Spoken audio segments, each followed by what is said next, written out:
Oh, hi there. It's the start of a new week. It's Monday morning, and it's going to be a lot of the usual. Oh, I'm not sure if I'm bleeding. I might have cut myself shaving again this morning. So apologies if there is some blood or something there. But anyway, it's Monday morning and ready for some Shogi Wars. Got Manao as my voice again. Going to continue to go with her. She's, I see. I don't think she's been streaming and playing, but she's been making appearances, especially since that match against Nishiyama. Hey, Gabrielle, good to see you. So a lot of little announcements. Well, I'm going to do this. I am going to do Shogi Wars 10-minute, the usual. But first thing is that it seems like right after I closed up my stream on Saturday, we had a follow from Nismo Nissan 99, great username. Brings me back to my Gran Turismo 1 days, where playing on the PlayStation. But that follow hit the follower goal. So 250 followers, we hit that goal. I don't know what our goal mission is going to be. I don't know what the goal, like the goal reward is going to be. Have to think about it. I'm open to suggestions, open to people, on YouTube, open to people here on Twitch, see what people say. Very excited about that. The thing that was in the back of my mind, well, let me keep going. Just talking about that is that, when I started back in December, the idea, 250 followers is nothing for most Twitch streamers and YouTubers and whatnot. But for me, I honestly never expected to even get 100 people, just some lame old dude who, plays mediocre to poor shogi and, doesn't have great social skills or speaking skills. So, the idea that I'd hit 250 is it feels good. It feels good. It feels like we've come a long way. And, more than ever, I am enjoying these streams. So I appreciate everyone coming out. I appreciate every single follower. Even if it's the people who followed earlier on in the Go days when there was the Go streamer, Telegraph Go rated. And then when I did a Go stream, I've had a Go stream. I've had a Xiangqi stream, and I've had a Tori Shogi stream. So 3 non-Shogi streams out of the 208 or 209 streams. And so all Shogi, for the most part, and I appreciate everyone who's come along. We also, over the weekend, you never know with unfollows and unsubs and stuff like that, but on YouTube, hit 200 subscribers, which again is not much for most people. It's not even enough to monetize the channel on YouTube. I think you've got to get like 500 and then have some other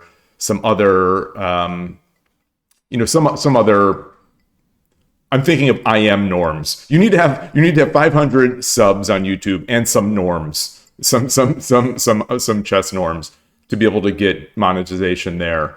But regardless, 200 feels great. Never thought I'd get 50. Never thought I'd get 100. And here we are, 250 followers on Twitch, 200 on YouTube, all in the same weekend. And it feels really good. So thank you so much to everyone who's done that. I hope we'll grow. I do hope we'll grow. I hope Shogi will start making one of my favorite sayings, start making a dent in the universe, in the Western universe in particular, get more people watching, get more people talking about it. There's always little peaks and valleys of buzz in the Western shogi world. I think right now we're at a local peak where, I'm hoping we'll bust past it. But, my streams have been going pretty strong the past week. I hit, for the first time in a pure shogi stream, I hit 20. I actually didn't look to see the high. The highest that I saw concurrent were 20 viewers, which I have never hit before. It may have actually gone higher. I don't know. I hit 50, 57 or 58 or whatever it was when Telegraph Go rated. That doesn't quite count. It's nice to have all those people, and they hung around for a while, but that was a raid from a big channel. And then my second highest stream was, I think it was 24 concurrent viewers, but that was when I was streaming. That was the one and only time I streamed Go. So, it's not really a shogi stream. So this last week, I think it was either Friday or Thursday, I can't recall which one, where we hit 20, where we hit at least 20. That is the highest count that I have ever seen on for my shogi streams. So we've got that. We've got, I Dream of Shogi is putting in the work with these reviews, both of his games and of pro games. He's making some great YouTube videos. Koshiro has been blasting, a bunch of awesome videos, either his Shogi Wars stuff or his live tournament footage or some of his educational material. I see Tokyo Peach has put some stuff up there. She just recently did an interview with someone. I didn't watch it because even though I usually listen, even though I have to watch with subtitles for the Brazilian channels, I still like to hear the sound. Maybe I'm just weird that way, or maybe that's normal. So I like to hear the sound, but every time I have been ready to watch that interview with her, I've been in a position where I couldn't have the sound on. So I'm just sitting here holding this glass of water. So, she's doing stuff. Clubs-wise, over the board in Northern California, we have 3 clubs that are thriving. There's a tournament coming up. I think it's next weekend or the weekend after in Los Angeles. Still not. I'm probably 75% chance not going. 75% chance not going, but the chance is increasing. The chance seems to be increasing that I'm going to go. So there's that. Boy, I hope I didn't miss someone else. But Shogi Ramen TV, it just released another video yesterday. I think it was yesterday, and Debu Show is continuing to put periodic content out there. There's I can never attend it because of the timing for it, but there's that Lee Shogi Hour once or twice a week that I think Tulip has been organizing, but. Tulip, you're here. Greetings. Speak of the devil. It's fun. It's so weird how that happens. Sometimes I'll mention someone's name and then boom, there they are. Koshiro it happens with quite a bit. Hey, Gus One, yeah, you were summoned. So I am talking about how the Western shogi world right now seems to be like at a local peak here, and hopefully continuing to grow. There's, as I was saying, even though I cannot attend it because of the timing, I have over the board shogi club of my own to attend during this Lee Shogi Hour, but Tulip has been organizing it. Carolina Sensei, I believe, has been to every single one. Where else do you have a chance to play the only Western shogi professional who's ever lived? Than that. So great times there. So not selfishly, but my numbers are going higher than I ever thought they'd be. We're getting all these great new streamers. There's this new interest on Lee Shogi, and it's new club interest. Our clubs out here in Northern California are going nuts. It feels great. It feels like maybe there's going to be some sort of, maybe we can make, a mini dent in the universe here in the Western world of getting more games, getting more people playing shogi. People at this weekend at the Over the Board Club. I say, I talk about this stuff all the time, so apologies that I repeat. I just love talking about shogi and about shogi interest and enthusiasm. But at the club, it was a crowded weekend because it was the street where this cafe is set up. We kind of play outside this cafe at their tables outside, and we had 4 people. 4 people is about what we get these days in the East Bay Shogi Club.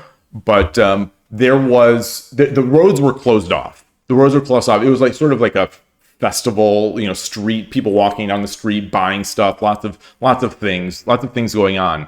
Bunch of people came over. At least 3 people asked, "What game is that?" Another one. So and just I'm going to pat myself on the back here because I thought it was so funny. I've already bragged about this to Gabrielle, but so apologies to Gabrielle for having to hear this from me again.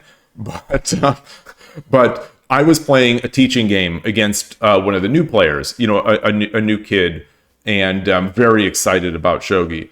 He's been there. He's become a regular now, I think. And I'm playing this kid, and I win the game. I made Gangi. I was trying to play it slow, but anyway, I won the game. And an older gentleman, and I'm going to guess wife. I don't know. They're both older. They had come to watch the shogi. And during the game, I'm like, do you want to play? Do you want to? So, no. I played when I was a kid. So he's watching this game, and after he asked me if I'm a Nidan, and I felt incredible. Not gonna lie. I felt great, even though this person apparently doesn't play and hasn't played for many years. For some reason, he asked if I was two Dan. I must have played a very solid game. And when you play a lower level person, you look a lot better than you are. That's one of the things about shogi. Maybe it's that way in a lot of games, like chess as well. But if you are playing someone who is on significantly below you, you look kind of like a god. And the engine also will evaluate you as a god because you can't lose much equity in your moves.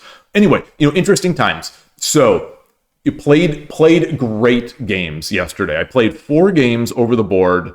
2 of them against the club leader who I've been playing now for we're closing in on 2 years, I think, where I've been attending this club, and we've played.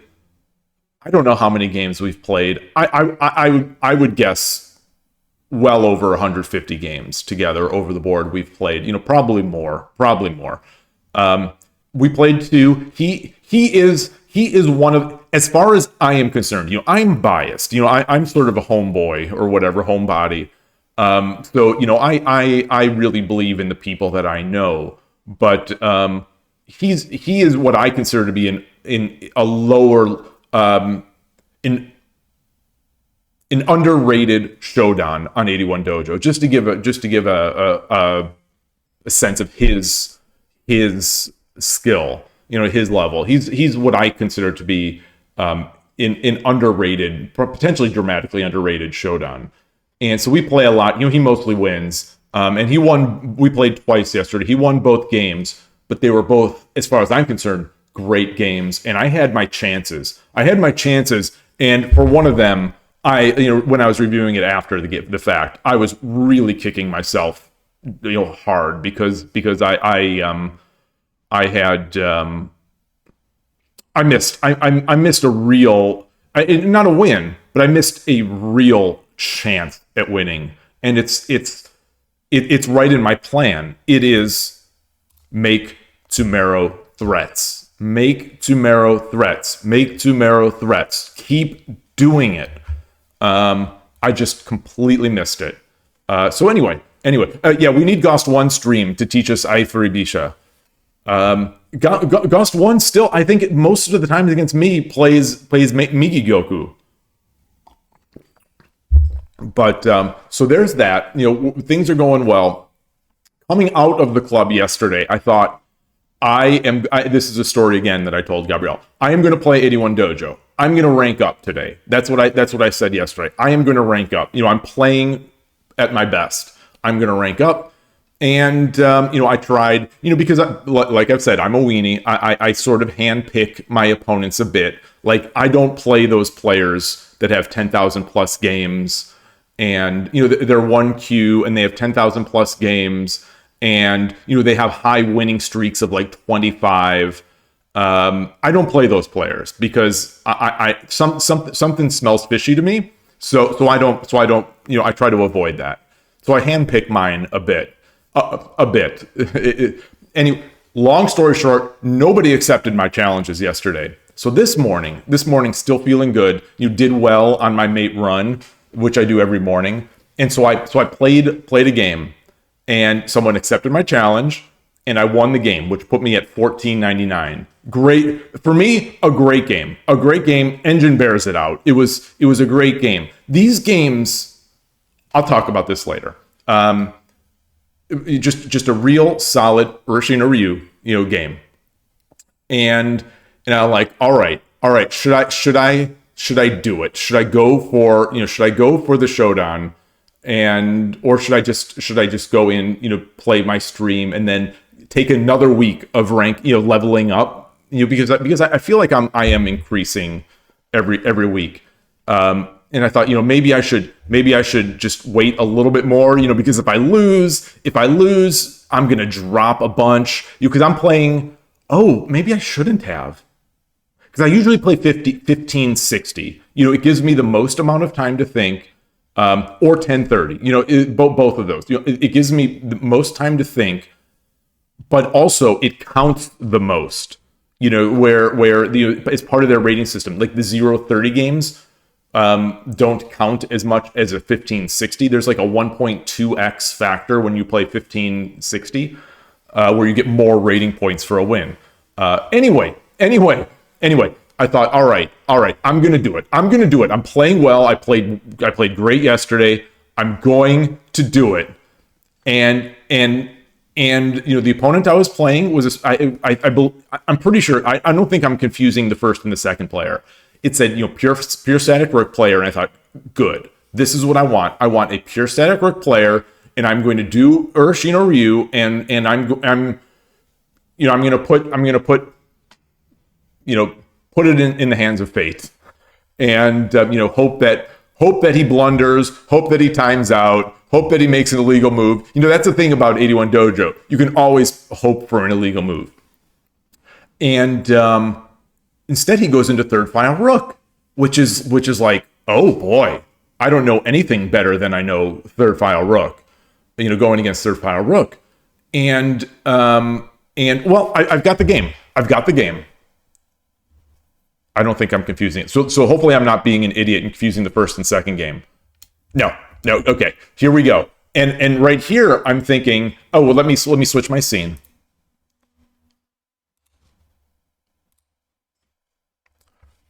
Do I have any saved tracking of your wins, losses per day?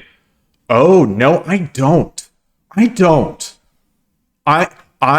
this, I maintain this file here, this little sticky that I put my stats in daily when I'm playing on Shogi Wars. I just reuse this, so I don't save any of those numbers. Hey, Contenti, keep up the streaming to gain us high quality. Exactly, we need high quality. We need free, high quality, cheap viewers. Well, I guess free is the ultimate cheap. So I don't have tracking of the numbers. Maybe I should have. Hey, Myth Rendir, great to see you. Happy Monday. Do you track your wins and losses, Ghost One? Are you doing that? I wonder if I should. I don't want to make it so much like a numbers game, but maybe I should. I have just been using Shogi Wars rating as my sort of indication that I'm getting stronger. Maybe that's not the... I don't know. Like Shogi Club 24, all of a sudden I've gone on a big win streak.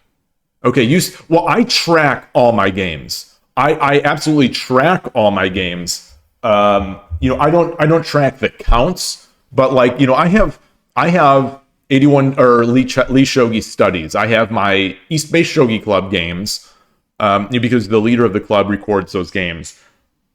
Excuse me. I have, an 81 Dojo study. I have an 81 Dojo 10-second study. I have a Shogi Club 24 study. And then for every stream, I take those games and I make a study out of them, and I include a link with my YouTube VOD. I don't know if anyone uses that or looks at those, but I use it. I use it when I'm reviewing the games. Like if I'm reviewing the stream and it gets to interesting points, I'll review the game in the Lee Shogi study. So like right now, this what we're looking at right now is this most recent 81 Dojo game, and because I put them all. Oh, but analyzing the data to see how well you do with openings, that is an interesting idea that I don't do. I don't vary my openings all that much, but my opponents do. So it would be nice to see, like, what is my win rate, outside of Shogi Wars badges, which can be a good indication. Like we've seen with that Shogi Wars badge that my opposing rook win rate is through the roof. It's like, I mean, not that this is crazy, but it's like 14-5 or something like that. And, I play opposing rook versus third file rook as Gote. And that is, I've had my biggest win over the board in my life using that. I have had a lot of big wins with opposing rook against third file rook as Gote. I think that is probably still my strongest, most comfortable line that I play. Thank you, Satomi Sensei.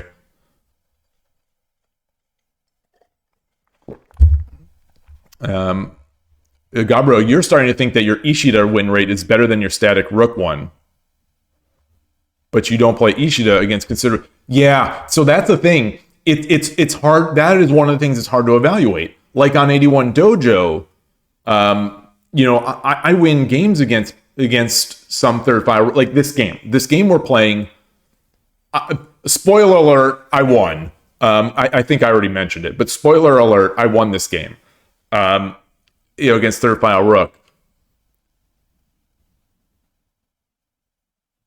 If you include my over the board games, my rating against if you include my over the board games, my win rate against third file rook is terrible. It's terrible. But I'm playing stronger. I'm playing stronger players than 81 Dojo 3, 2, and 1Q type players, because it's just. I get to play, I'm fortunate to be able to play this club leader every week at the East Bay Shogi Club. And he's, I'll say noticeably, I won't say significantly stronger than me, because significantly is up to the listener's interpretation. But he is noticeably stronger than me. Anyone is going to watch these games and be like, he's strong. He's the stronger player. And our win rate bears it out. He has a very strong win rate against me.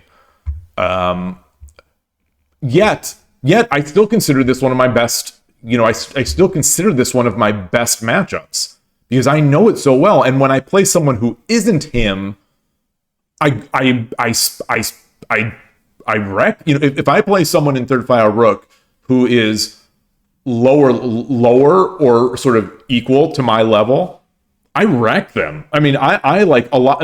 Maybe not on Shogi Wars, because Shogi Wars has other things going for it. But like, these are often some of my like biggest blowouts, because I'm not playing someone as strong as he is, and so it's great practice. It really reinforces that thing that teachers say about playing stronger opponents. Play stronger opponents, play weaker opponents.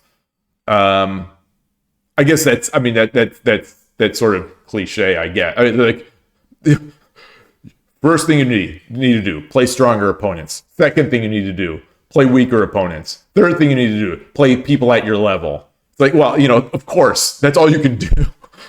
But anyway, that's Ishida's tough. So it wouldn't surprise me if you have a higher win rate, but it depends on who you're playing. Especially since you are, like you, Gabrielle, like you are underrated on 81 Dojo. So, you're playing lower people, and, versus the people who you might have used to be playing. And, So it's, there's a lot of these things. Time of day, matters. When people are, the different sub communities. Since shogi is such a small world, you do get these sub communities of players based on time. Clock time. So it's like, maybe this is something we've talked about on this stream, where I struggle a lot on Shogi Wars, like right now. I wonder if it's because I'm going against diehards in the middle of the night who are insomniacs, and they just want to play shogi. versus when I play sometimes nighttime, my time, where Japan, where the player base is bigger, I do a lot better. But anyway, Tulip, you've been slacking on reviewing your games. Well, that's interesting because you seem to still be improving. So what's the deal there? You must be doing some reviewing, or maybe it's just maybe your skill buildup is just starting to be reflected. Because I think rank is a lagging indicator of skill. Not that this is anything brilliant idea by me. Like I think this. I think that's generally held.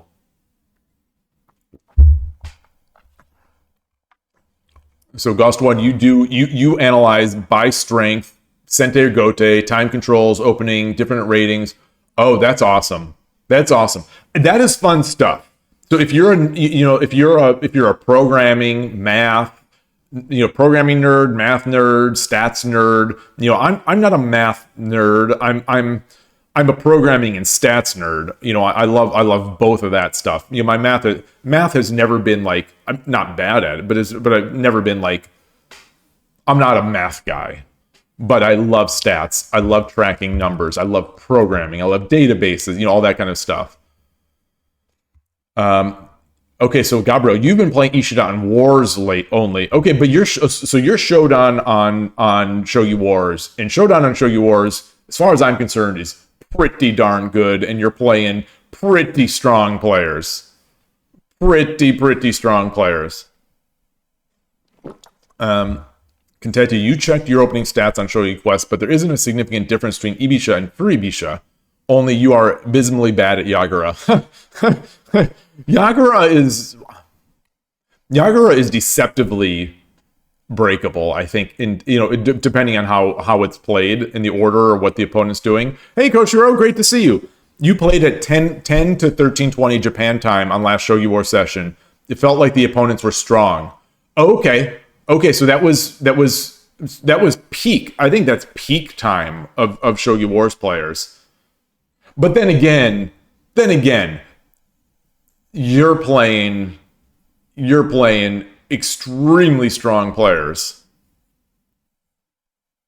But I guess it doesn't matter. It would still be subject to that same time zone differences if that time zone difference existed.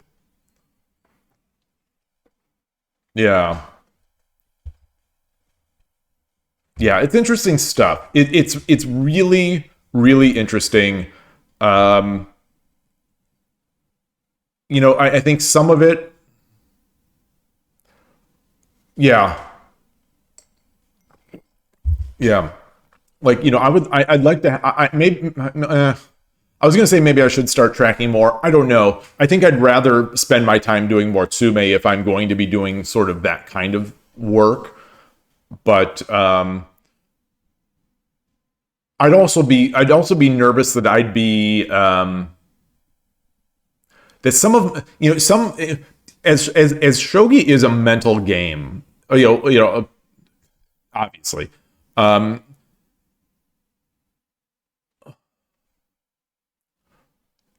get in my head a little bit more than I get in my own head a little bit more than I should. So sometimes it feels like my games or my win rate on some weeks in particular really depends with my outlook on how I'm playing or my outlook on positions that I like or don't like. For example, the example that comes to my head all the time is that I was going through that period with Central Rook where I lost all confidence in Mino Castle. And so every time I was making Mino Castle, in the back of my mind, I'm thinking, all right, I'm going to lose this game. And so it's like, if I ran the numbers on that, would it be that I'm not good playing Central Rook with Mino Castle? Or is it more that I don't like it? And in the end, does it even matter? Like, it doesn't, in the end, the results are all that matters. Either what does the Fisher say? All that matters is good moves or moves. something like that.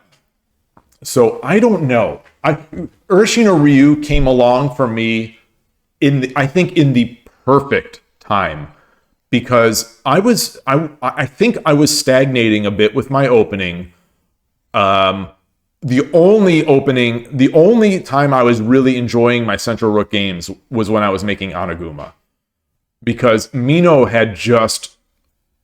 I had zero confidence in half Mino, a little more, but mostly less confidence in Kimura Mino, and I went into these games pretty much on my back foot, almost expecting to lose. It's like, okay, well, they're going Chosoku-gin. I'm gonna make Mino and go into Kimura Mino. And even Transport Pokemon had made a comment about that my game sort of turned. If I'm remembering correctly, it was Transport's comment about how, I blitz out my opening. I know the line. I'll do it. I'll race into Kimura and Mino, and then I have no plan. And it really seemed that comment, the comment really hit home. It really hit home for me. So Urashino Ryu came along at the right time for me, where it changed up my game a bit. And I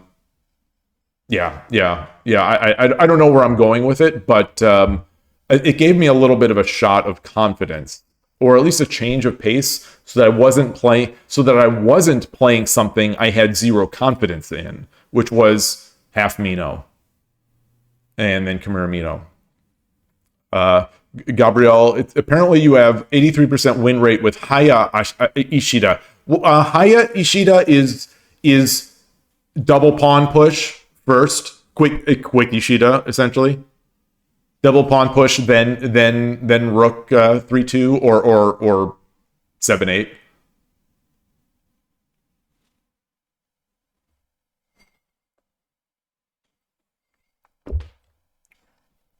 Okay.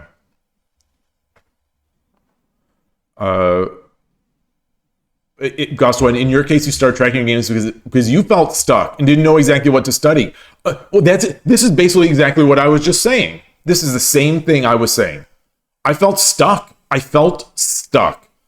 And, Transport's comment really, really bit. It really bit, because it was true. Those are the comments that are really, I'd say, helpful. Those kind of that kind of harsh criticism that really is true and makes me think, what am I going to do?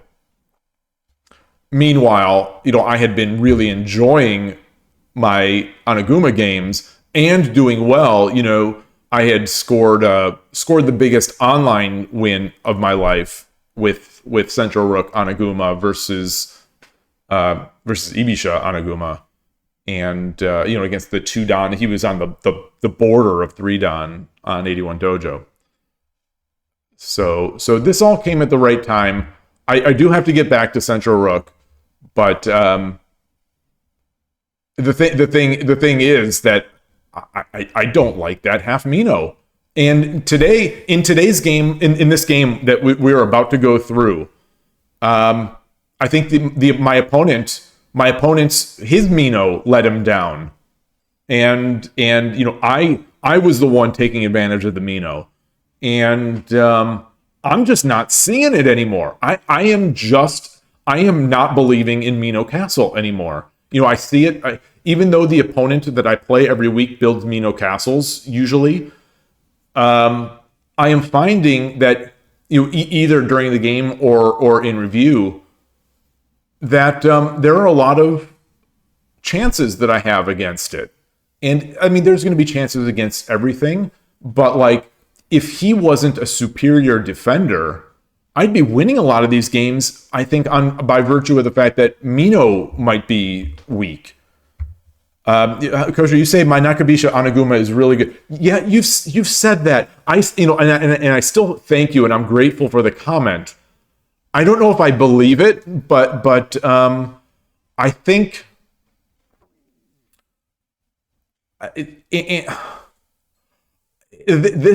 it's similar to Urashino Ryu, I think, in that in my mind, I think I play it with joy in my heart. Joy, there's joy down in my heart. Where down in my heart? It's down there. There's joy down in my heart when I'm playing Urashino Ryu and when I'm playing Central Rook Anaguma, and when I'm playing opposing Rook versus third file. But there is no joy in my heart when I'm playing Central Rook with half Mino. It's just not. It got there. I just kept getting wrecked by by Mino attacks. Even when I felt like I was doing all right, I just kept getting wrecked. And so anyway, that's, hey Ornalt, great to see you. Doing a bunch of chatting this morning already. Chatting about first chatted about how it seems like the Western shogi world right now is, obviously it's never going to be huge, but it does seem like a local maximum right now where people are into it, people are interested, and I think maybe we can take it a little farther. Am I okay with full Mino, or is it just half Mino? Well, as a Central Rook player, unless I swing that I mean, that I can't make full Mino unless I bring the Rook out, off of the fifth file. Occasionally, I would start making high Mino, sort of backdoor while I maintain my Central Rook. I'd be making backdoor high Mino, but even then, it didn't do so great for me. And making Ginkanmari has been okay, and I like it. I enjoy playing with that castle. But it's just so darn slow to get there.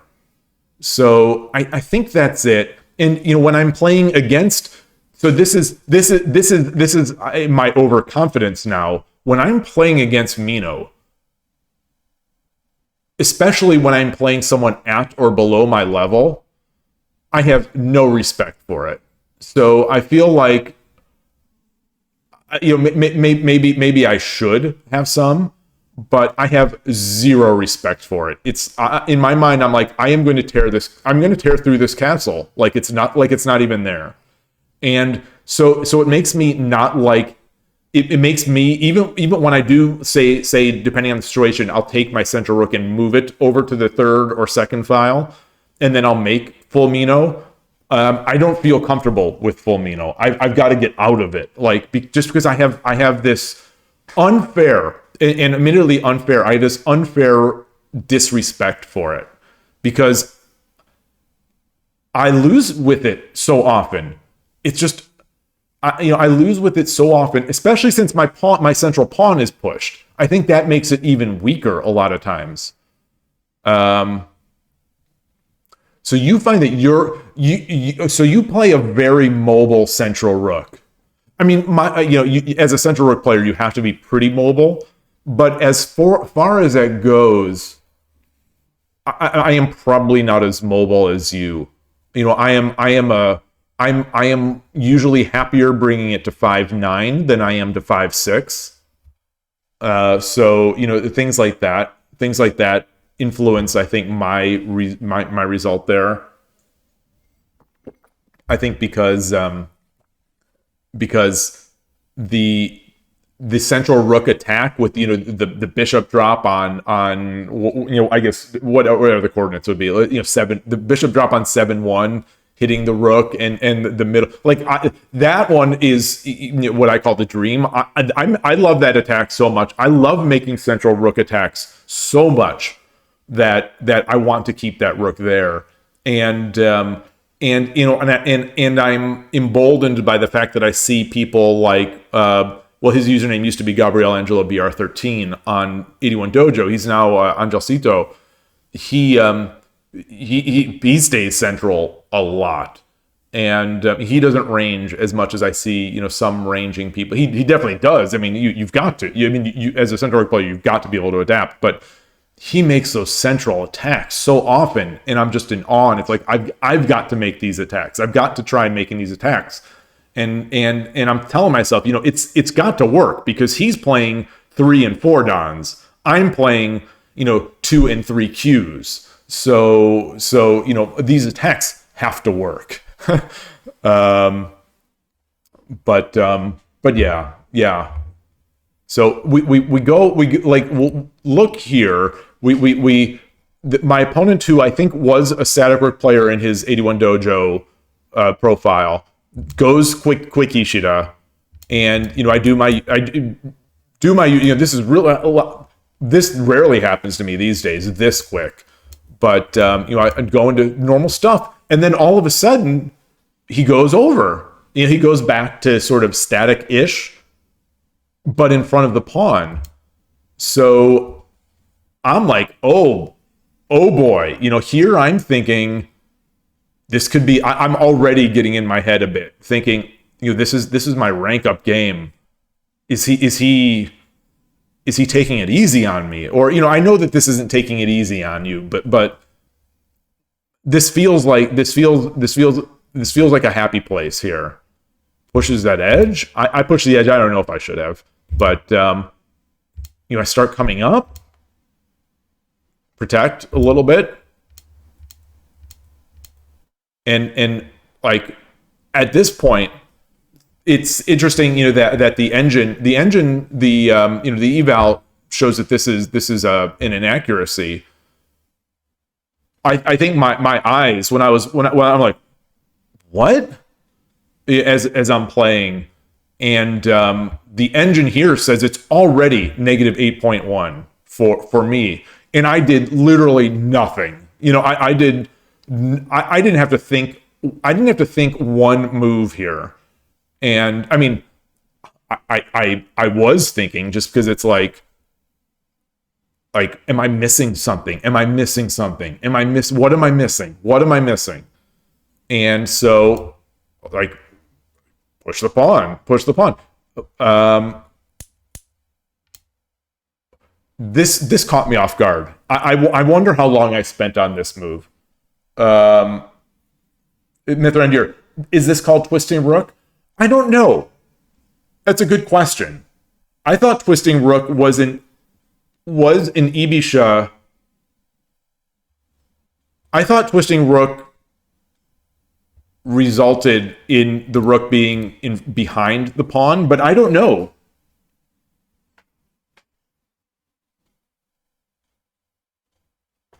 So after thinking, I like, I don't see it. I don't see it. I didn't see it, and then I saw it, and here's where I saw it. Engine here says it's negative 10.2. So I'm even better, but I started getting afraid. I definitely started getting afraid.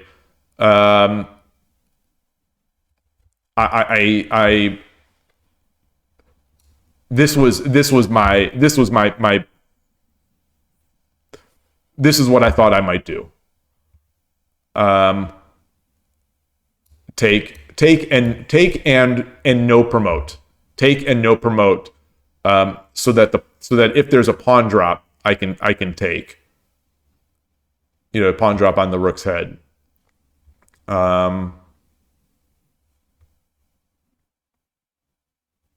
I just backed up. I felt like I'm going to get trapped. One thing I didn't want this. I didn't want this.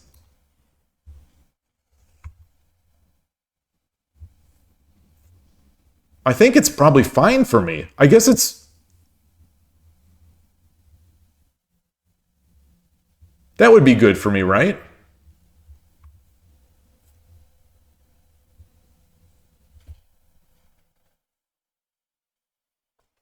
What does the engine say? What does the engine say?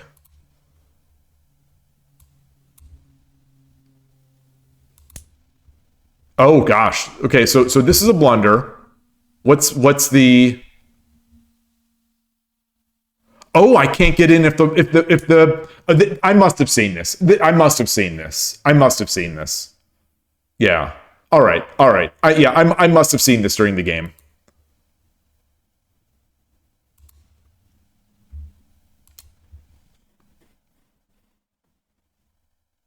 All right.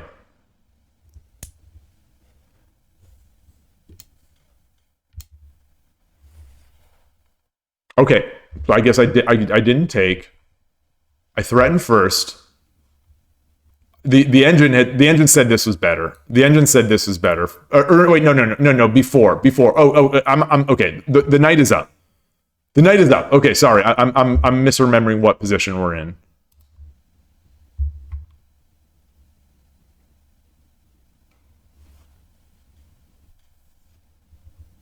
All right. In browser engine likes silver 7-5. And now it's popping up to knight 8-7 or pawn drop 8-7. Okay, good. That's what I did.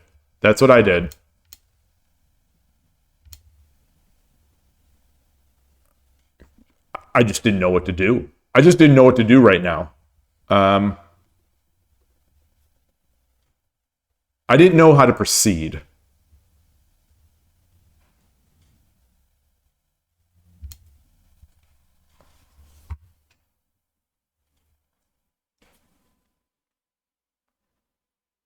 So yeah, here I'm already really happy. That's what I was thinking. Is that, I feel like I have to have the advantage. I have to have the advantage here, unless I'm missing some crazy tactic. I have to have the advantage. So don't press. Don't try to win the game on the next move. Could swinging the rook instead of retreating here. Oh, you mean later.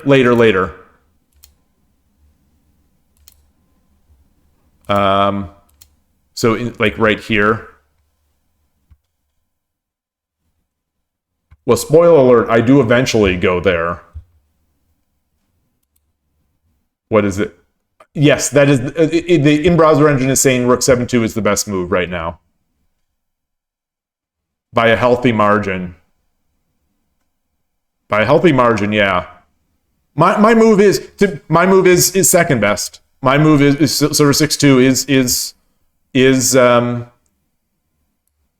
second best. The other move I was thinking is gold 5-2, which is not even in the top 5 moves. Why is this not good?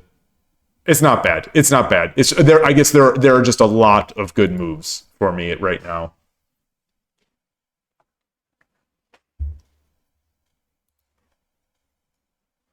I think I talked about this last week. I am very hesitant to take, unlike central rook, I am very hesitant to move my rook off of 8-2 or off of the eighth file or second file.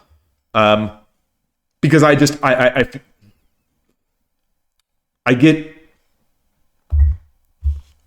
hate this square.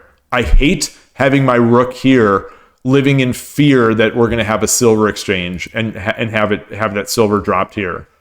I've been hurt so many times. I feel like I've been hurt so many times. So this is a common theme when I review my games later.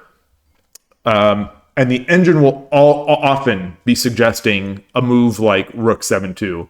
And I just won't make it. Unless it is crying to be played. And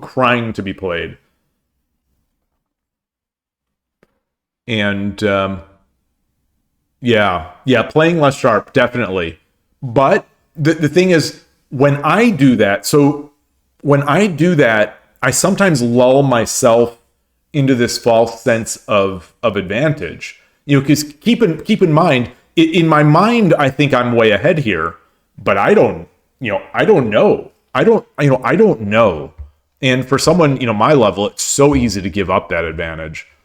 As we'll see later. So I did this. And I'm like, what is what is going on? What is going on is what I'm thinking now. Like,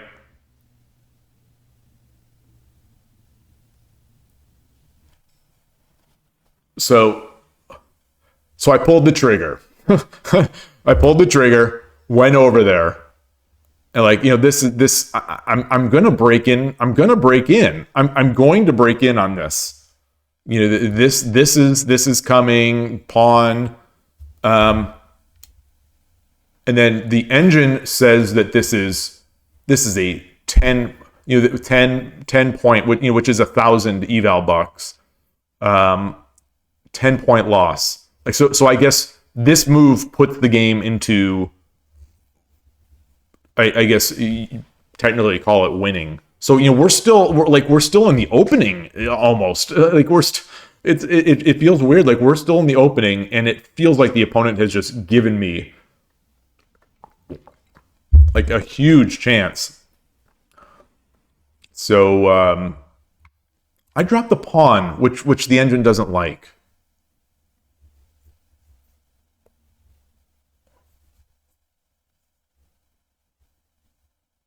It doesn't hate. Is it suggesting that I take first? I don't think I even considered much else here.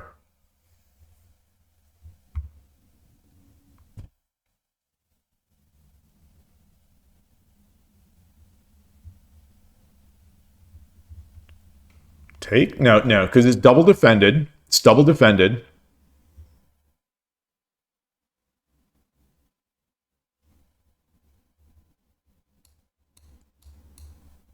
And then, I don't think...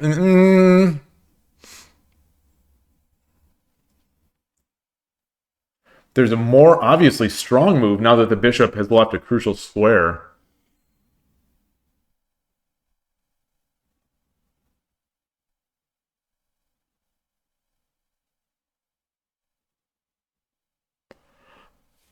Oh. The opponent gave this promotion.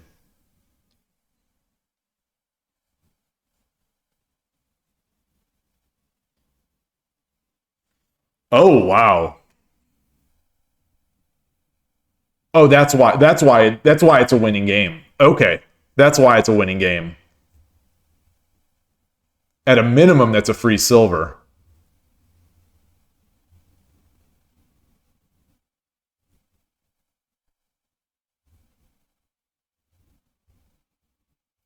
What does the opponent even do here?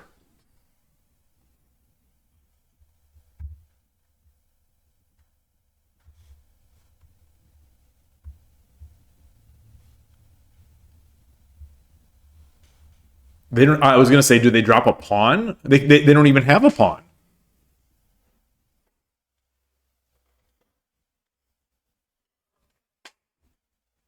Oh, man.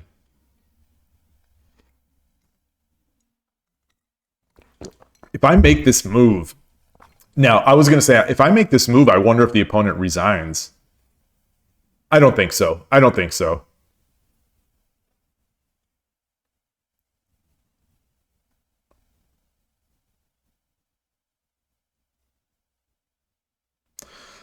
I'm feeling... I'm feeling disappointed. I find my... This has been the story of my reviews lately. This has really been the story of my reviews. That I feel like, oh man, I played a great game. I played a really good game. And then these reviews, just all this stuff you miss.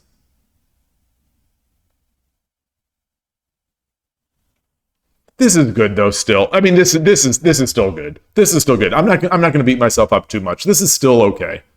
This is still okay.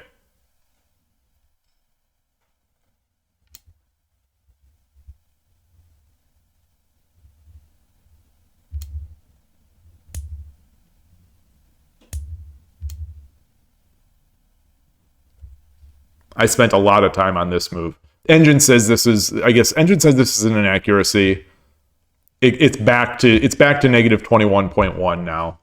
So that was, I mean, that could have easily been called a blunder if you look at this eval. I still don't quite know how they decide inaccuracies versus blunders. Obviously, there's some sort of factor of mistake.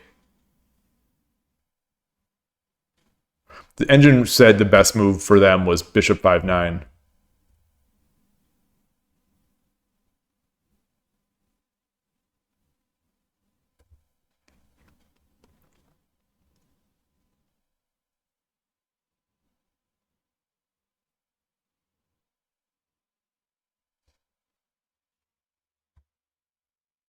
Bishop 5-9. Then they say rook 7-4. What would I have done if they played bishop 7-9?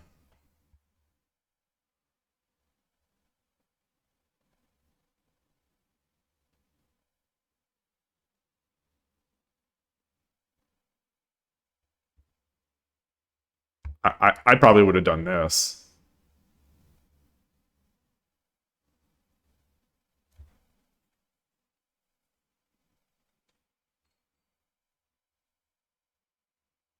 Is that good?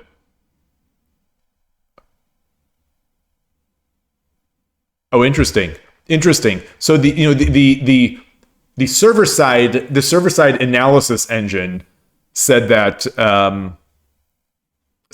rook 7-4 is the best move. The in-browser engine at depth 20 says that pawn 8-8 is the best move. And it says rook 7-5 is the second best move. So it's not even rook 7-4. Interesting. Yeah, I guess the difference between engines. The difference between engines and the amount of time you let it think.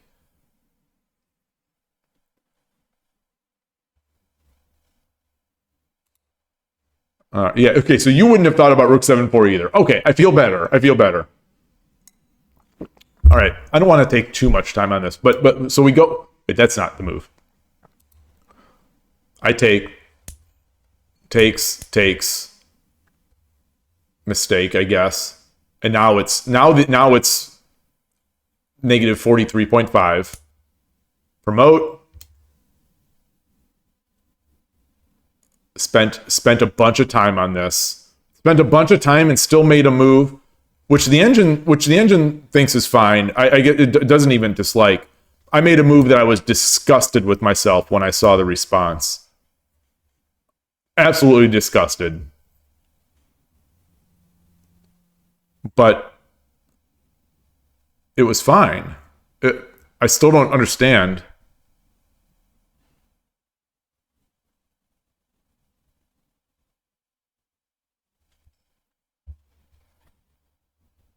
I took with the bishop, which is a mistake of about 500, eval points. But it's still negative 43. It goes from negative 48 to negative 43. So it's, still winning. But I guess this is how I bleed. This is how I start bleeding away equity. I was very nervous. As soon as I gave this up, I was very nervous because I didn't even see this. What does the engine say?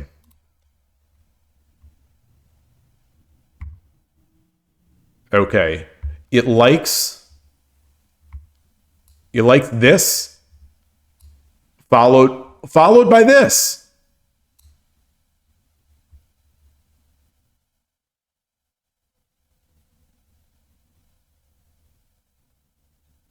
Huh.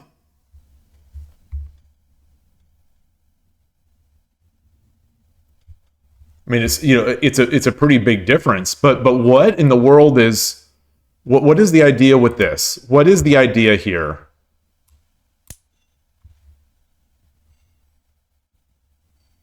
Oh.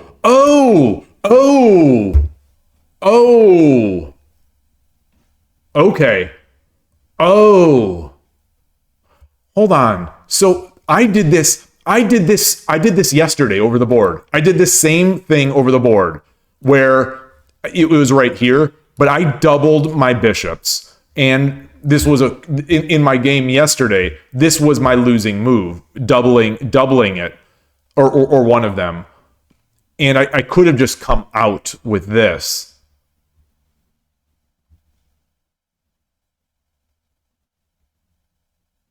Okay, third best move is bishop 7-5 to begin with. It's decently better than the bishop drop. I am not efficient with my pieces. I am definitely not efficient with my pieces.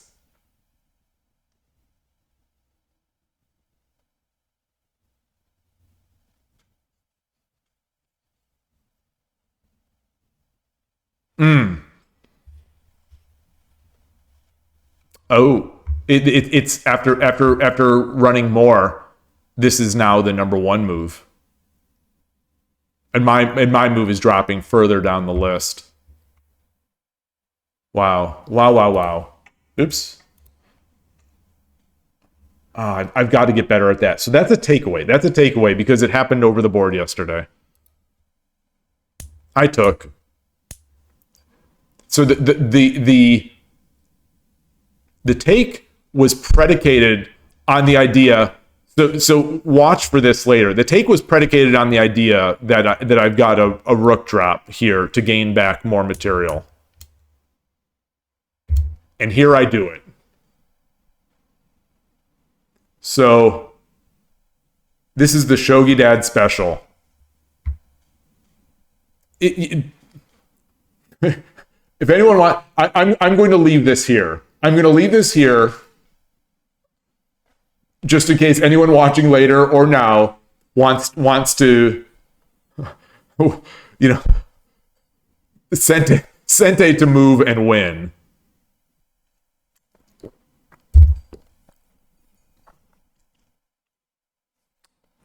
Yeah. It's mate. I give up mate in 3.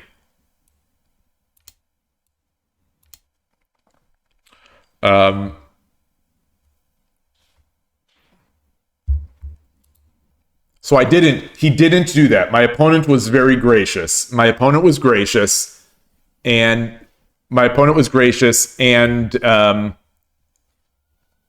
protected the gold with a lance, with a bishop. So here we are. We'll get to the way this works, and or to the way it finishes. But it's amazing how a single move can change your entire outlook on the day, on anything. So I make this move. The opponent, this is one of those that, the player I play every week over the board, he would have seen this in an instant. He would have made this move before I had even dropped the rook. Like, before I had even finished dropping the rook, he would have made this move.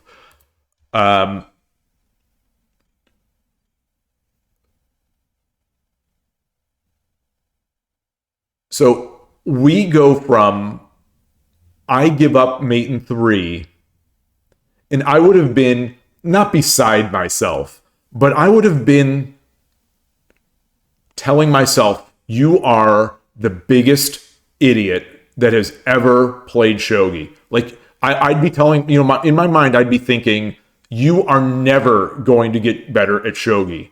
Like, you can find a way to lose any game ever. Like, I would be in this funk of just complete disbelief at how bad I am at shogi. But the opponent doesn't make that move, and now I kind of here I just I just like, now I'm playing it safe. Now I think, okay, so I'm just gonna do this with tempo, play it safe, and so I'll be able, like, during the game. So the thing is, at least during the game, I didn't notice that I gave up the mate in 3, so I never got flustered by the fact that I just gave up a mate in 3. Because sometimes when I'll do that and I'll realize I make the mistake, I'll be a bit flustered. So I didn't notice it, thankfully. And then I just went in figuring, okay, I'm going to mate. They moved, and here comes that Mino. Here comes the Mino attack. And the engine doesn't like this as much. I mean, it's still winning. The engine doesn't like this move as much. I don't know why. Maybe there were faster moves to mate. This was nifty. This was nifty to at least save some semblance of material. I doubled up the rook. I figure, this is going to be over. Try to jam it in there. This was Tumero.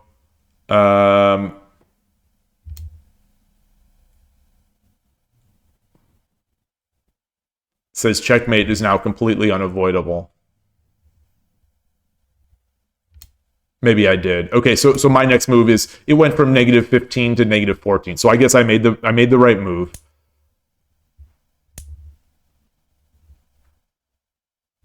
I guess there must have been a faster mate here. There must have been a faster mate.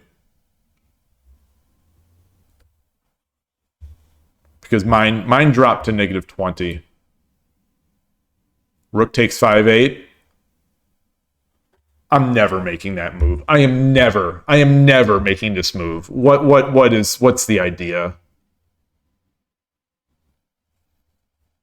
With 30-second Byo-Yomi, I am never making this move. But let's look.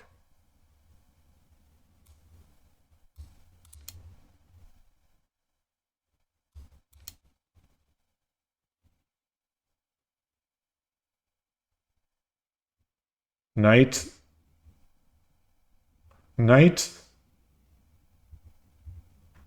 I've got enough pieces to just drop the gold, which is so knight comes over here.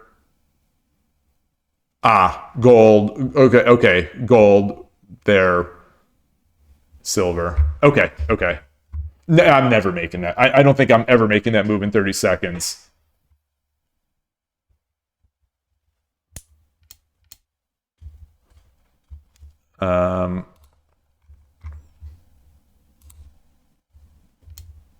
And then I checked and chased. I just checked and chased my way in, and it resigned. So we go from me thinking that we go from and then I take the eval, or take the kifu, throw it in my study, turn on the eval, and I see that I see that mate in 3 that I gave up, and I thought it was a bug. That's when I saw the graph. It was like this. I thought, oh, maybe it was just a bug calculating that move, and then I looked at it. Nope. So long story short, it was a good morning instead of a terrible morning because of one move.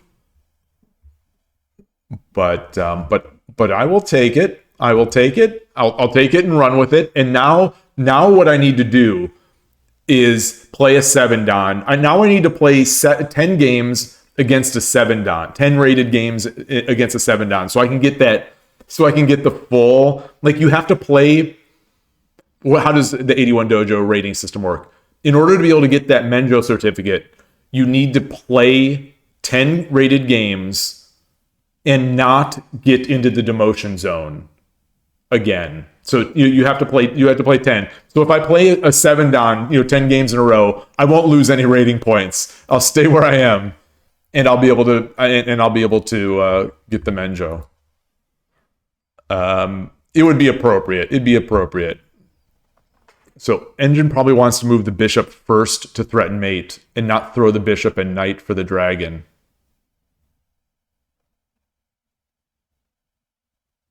You mean for the for that when I doubled the bishops?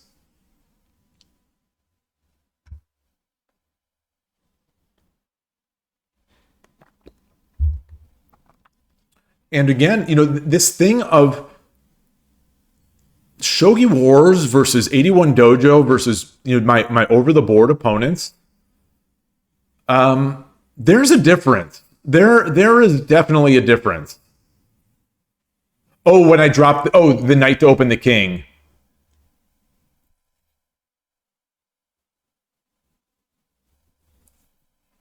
Oh, I guess it. Oh, I see what you're saying. I think I see what you're saying. Is that it actually threatens mate. So you're saying, oh, okay, because now we're threatening mate. I thought I was so stylish. I thought I was so stylish.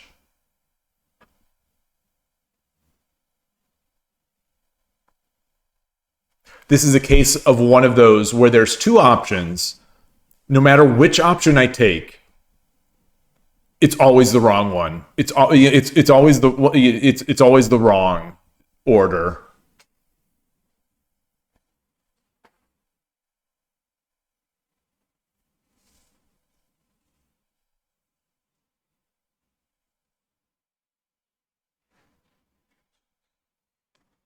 Yeah, like what is even the response to this? Just like take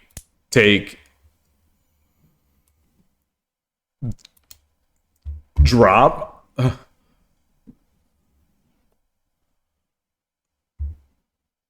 I don't.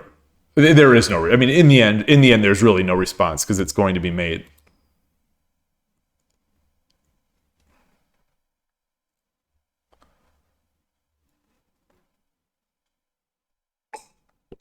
When I drop the knight to open the king plus dragon. Yeah, moving the bishop first. Yes. Yeah. That's nice. That is really nice. Yeah, this is. Yeah, attack the bishop, attack the rook with Sumero.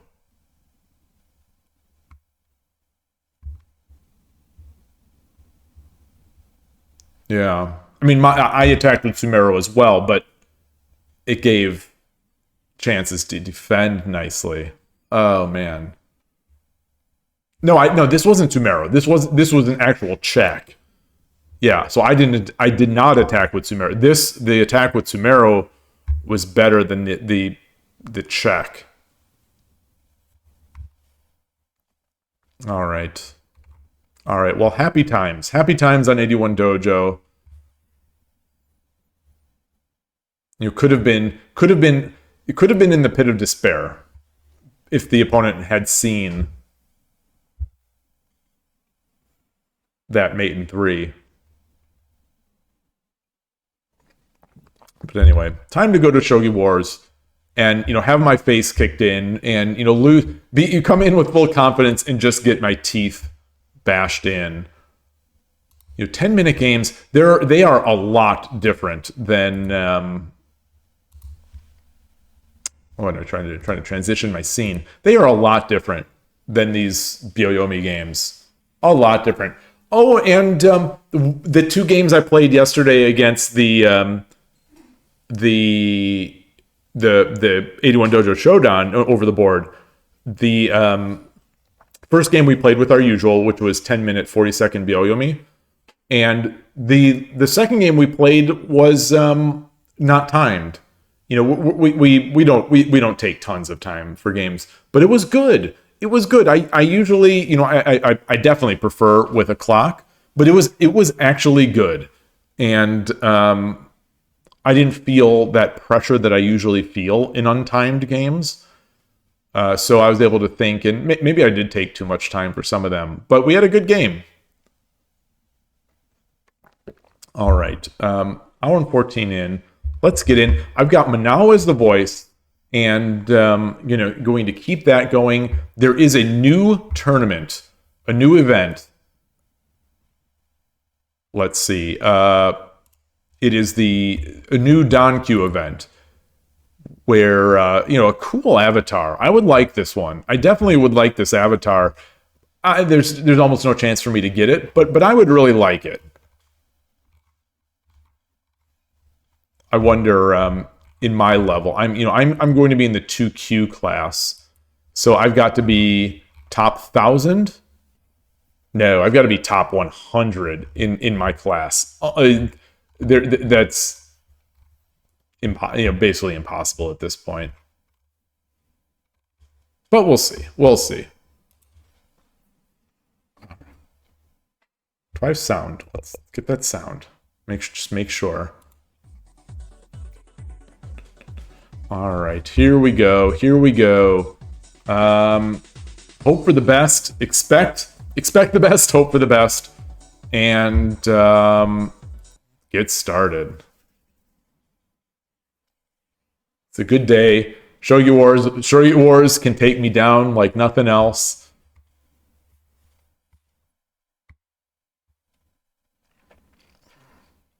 Loading. Now matching. It's, hey Siri, what time is it in Tokyo? Hey Siri, what time is it in Tokyo? Gote. 3:54 a.m. Yoroshiku onegaishimasu. All right, and here we go.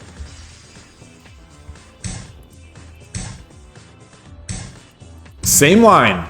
Same line. What did I do? What did I do? I came up. I came up.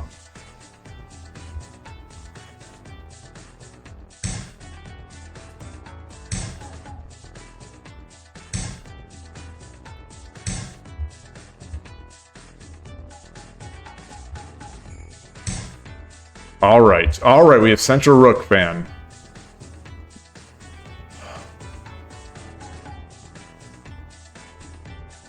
I don't like that.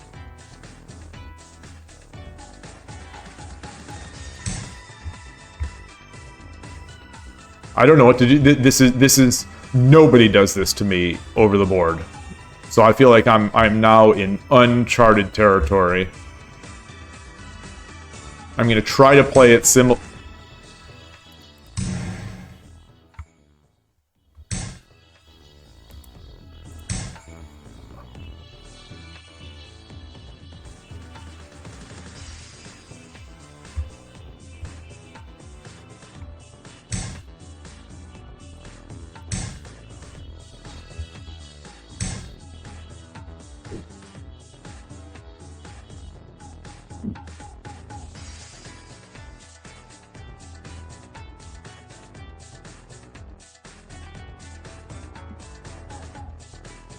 I take, he takes, I drop the bishop.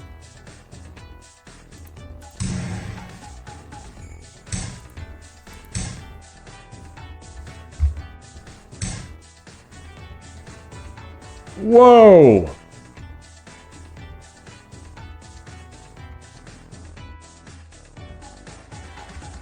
So, boy. If I take the lance, he brings, he blocks me off. Blocks me off. And I can't drop the lance here. But I could drop it here.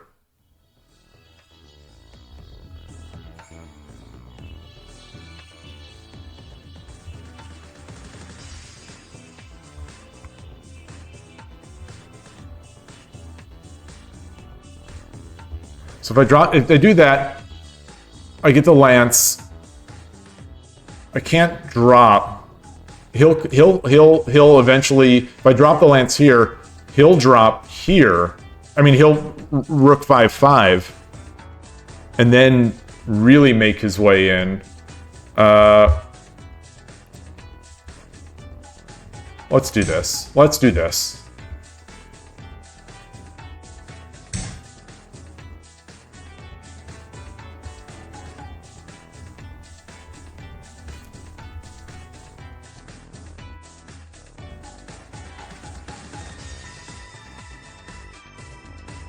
I got trapped.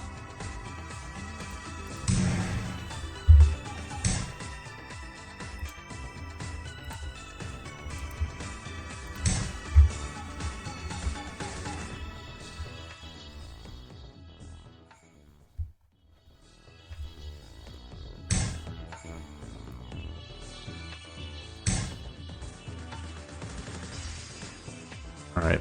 I don't feel good about what just happened. Oh, is it almost 5 a.m. for you? Okay. 5 Time to sleep or time to wake up?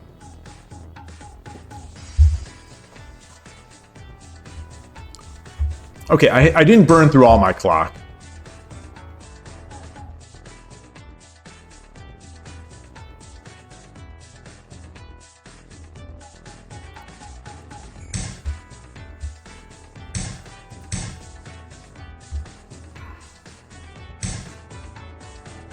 Nice. Nice, nice, nice.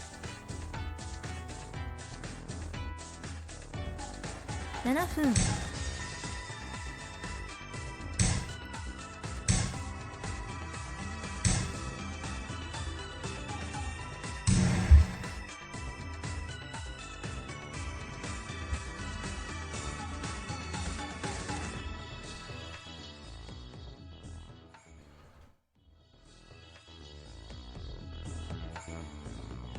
Hey Sam Dom, do I still play Central Rook? I did not get bored of it. I talked a lot about it earlier on in this stream. I rarely play it now, but because I'm still into this. You know, I'm still trying to learn and improve with Urashino Ryu. I definitely am not giving it up, and I definitely did not get bored of it.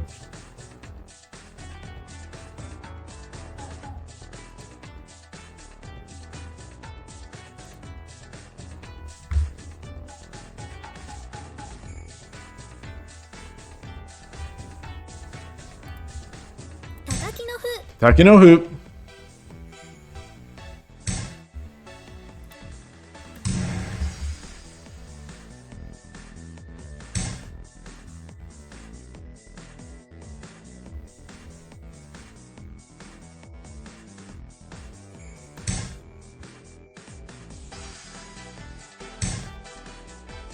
Interesting.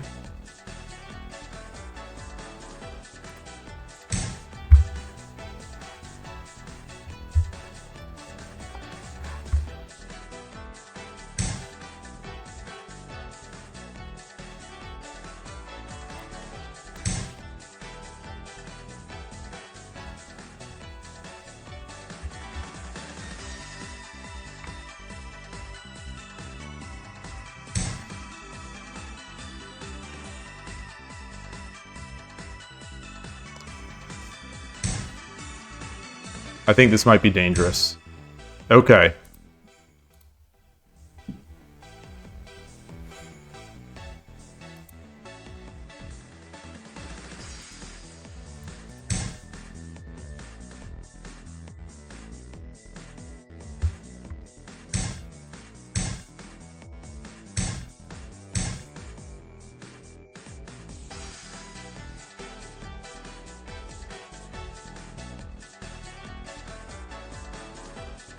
If I come up here, he comes over, I use the bishop, he exchanges, and then what?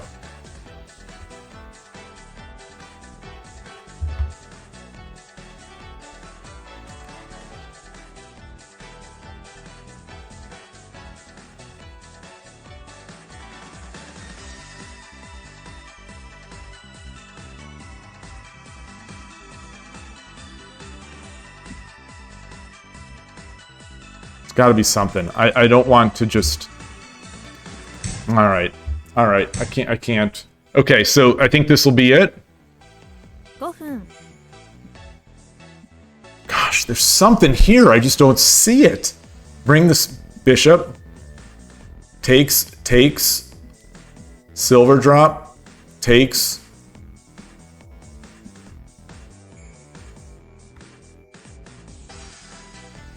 All right, I'm too much in the hole time-wise. ドロー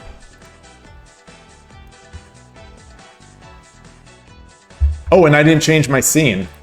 Cowardly.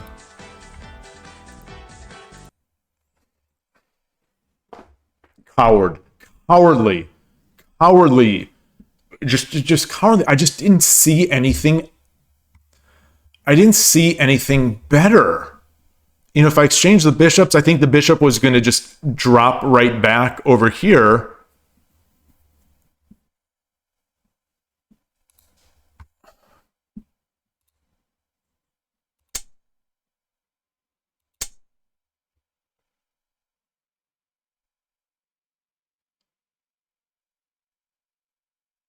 If I move the rook, though, he takes the lance. Right?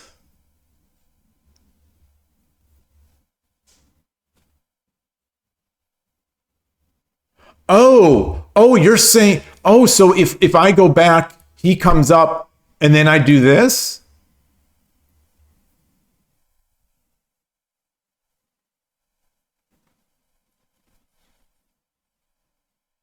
Let me turn my, I'm getting really cold.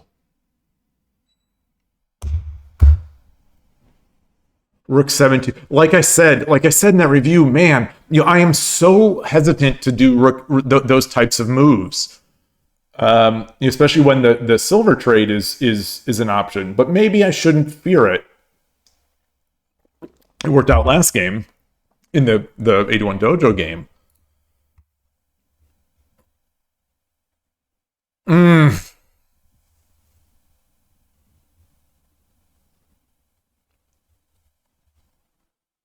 Maybe in Byoyomi I would have seen this. Maybe if I had the what is it called? The security blanket of Byoyomi, I could have seen this. All right. So it's like it never happened. Let's game start. Not the greatest start, but not the worst. All right, yoroshiku onegaishimasu. Oh, one of us has beaten each other before. So this didn't even count. That game, I'm still on a 1 winning streak. It didn't even count. It literally did not count. All right, so we are going to see this sacrifice.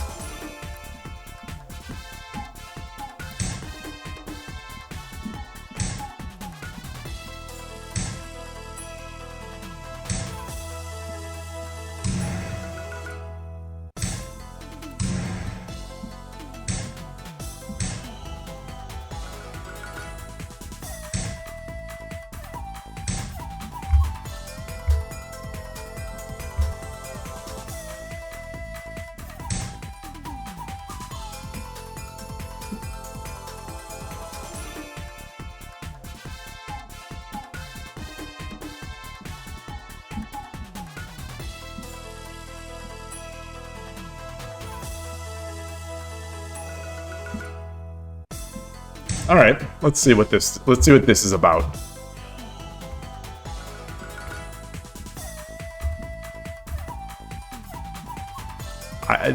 That feels like an odd drop.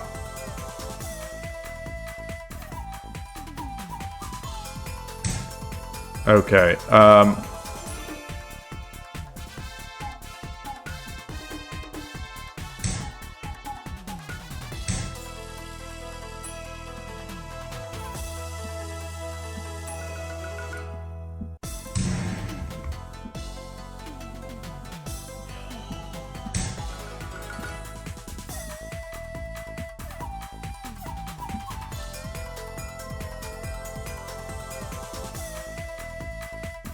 Something's not right. Something's not right here.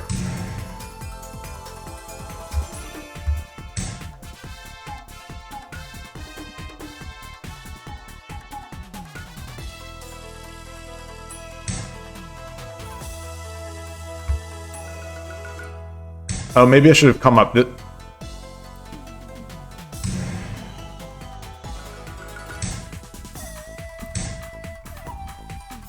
Maybe I should have come up this way.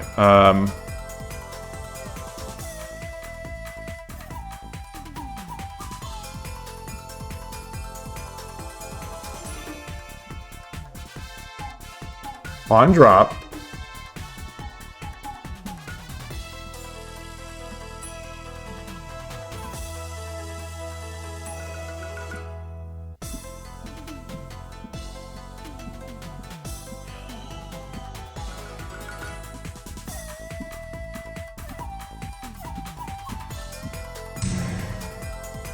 Oh, silver. I wanted to be silver. Okay. Oh, that's nice. That is nice. That's very nice.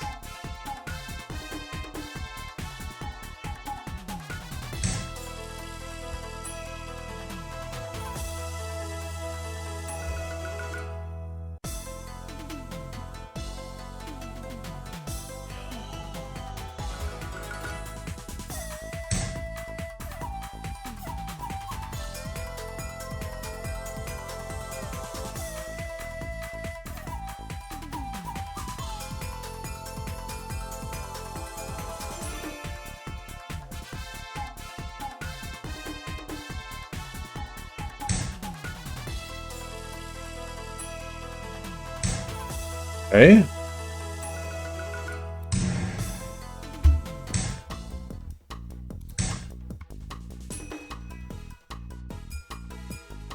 Go for seconds. Whoa!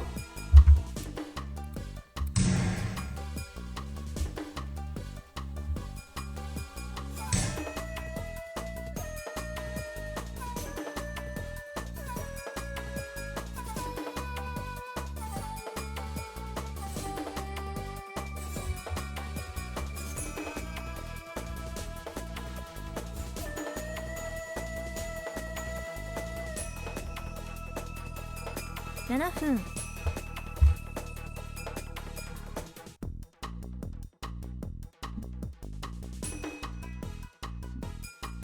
Wow. Wow, wow, wow, wow, wow.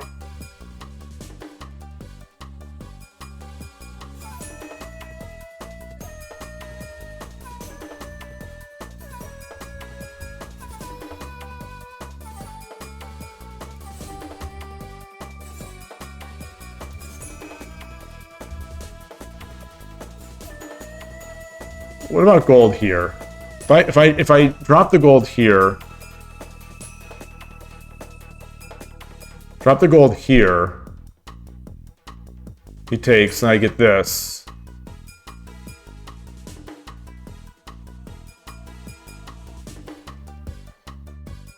Or I just give up a gold to get the dragon. And I give up a gold and a horse to get the dragon. King is over here. I get the gold drop. He drops gold. Or rook drop, he drops gold. I come up. And I'm protecting this square. Alright, alright.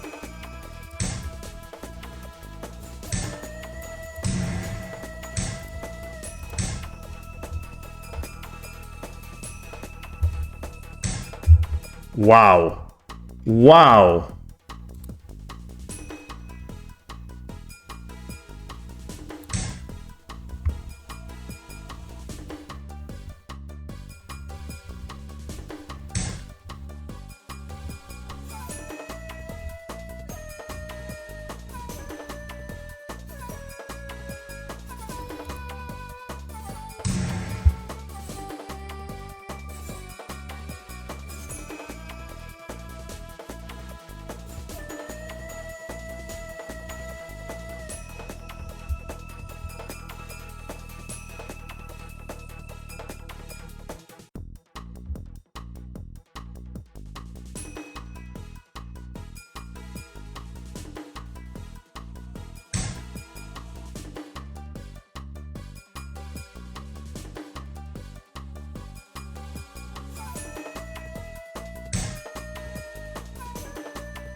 I got a silver and a gold.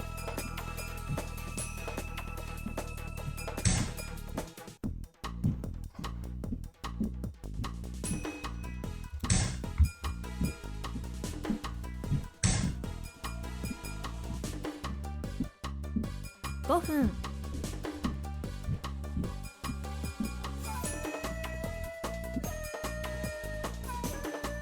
There's no mate. There's no mate.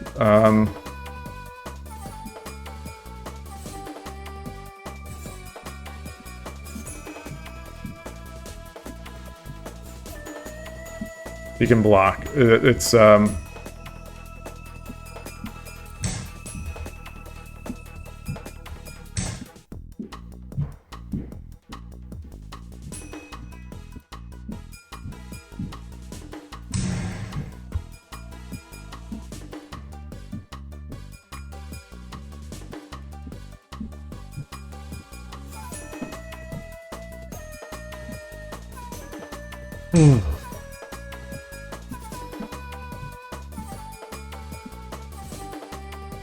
What can I do? What can I do?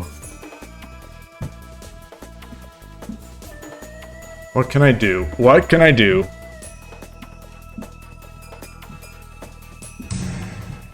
Get another knight. Get another knight.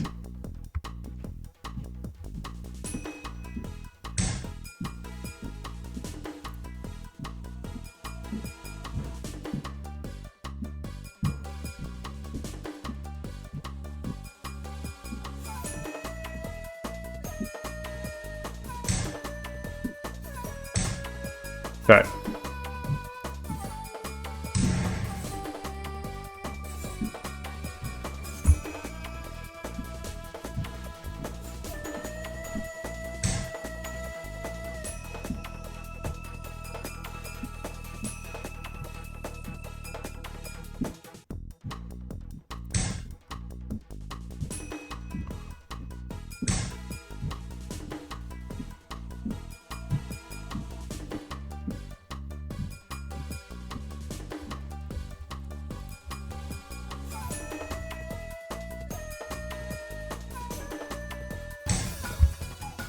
All right. Got it. We've got to have mate. We've got to have mate here.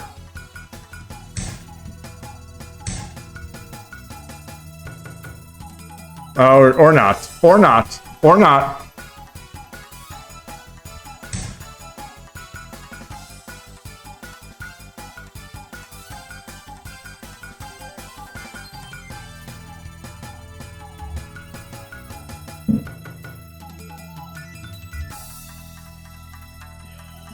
Silver.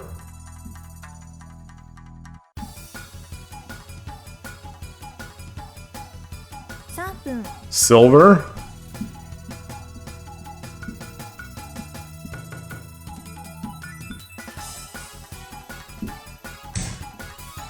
Takes. It's gotta take.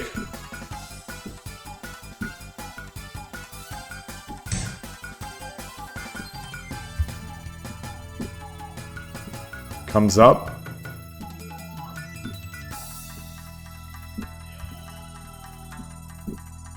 I think that's it. I think that's it. Comes up, I get the silver.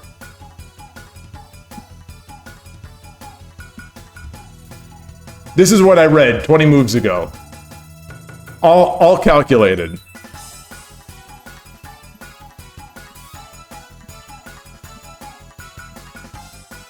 I think if you would have run up here,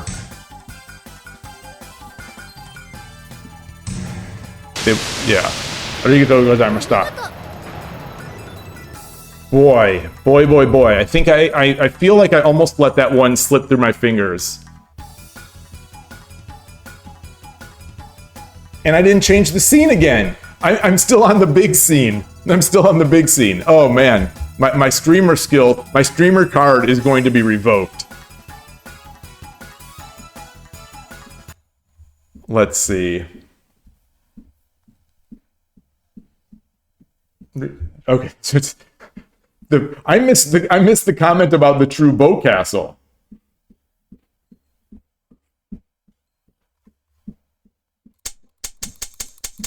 Was that this game or the last game?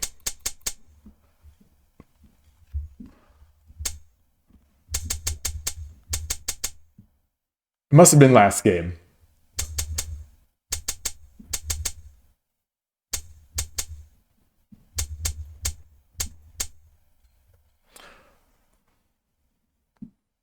All right. My options again that I was thinking, I was considering. Oh, hold on. I could have dropped a pawn.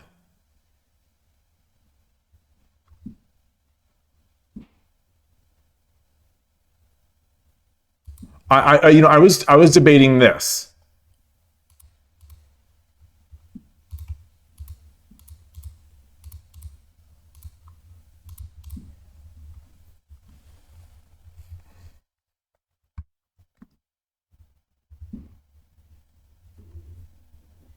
I don't know if this is any good. When they have their king in front of a bunch of the second rank pawns, yeah. The bow castle with the pawn.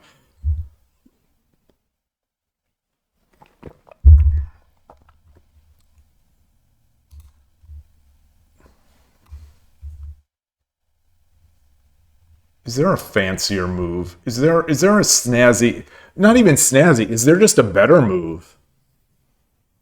Almost. I almost did, oops. Almost made this move. Just instinctively bullying the rook.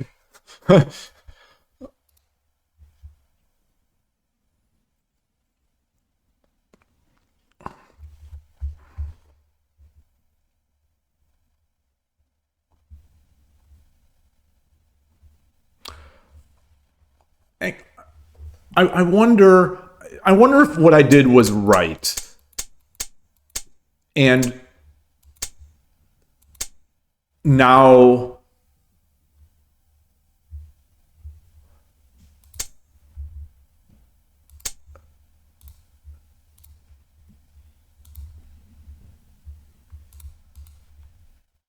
I take.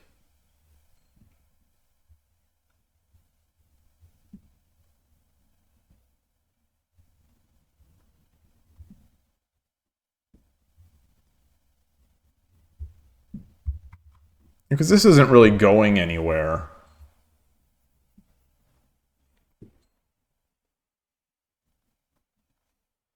Would that have been safer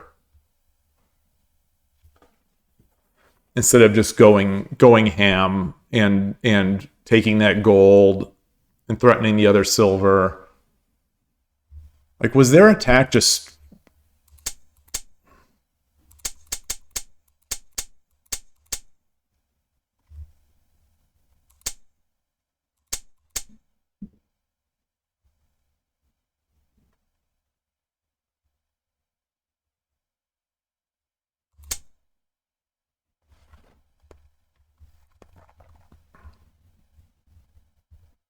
Oh, I could have. I could have.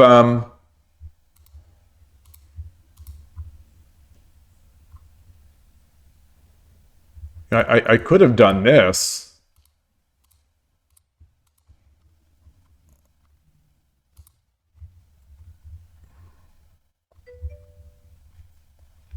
All right. Have a great day, Tulip. Thank you. Thank you. Thank you. Thank you. Thank you. Um,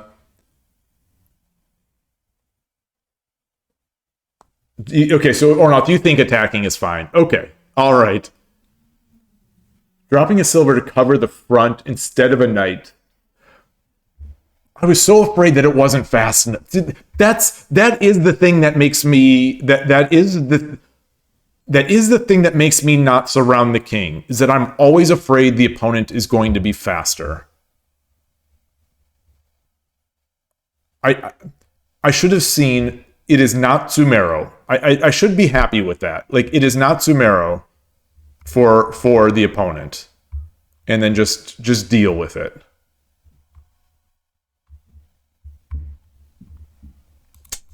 Yeah. So let's say we drop. Oops.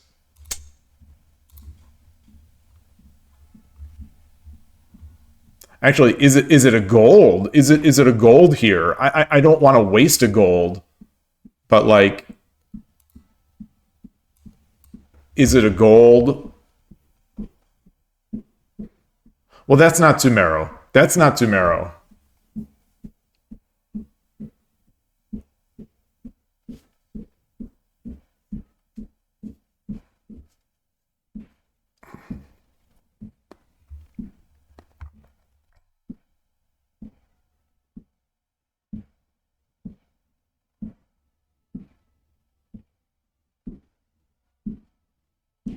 Well, I guess even if I drop a silver, the king will be able to run out this way.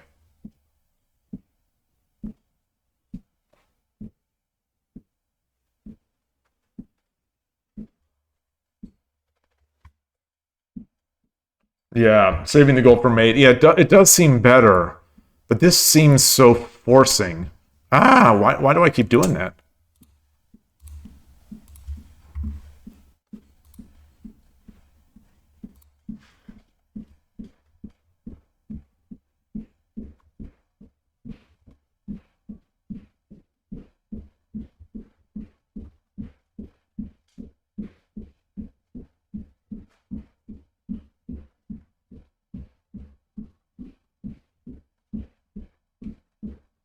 A knight does seem pretty good. A knight, maybe a knight now.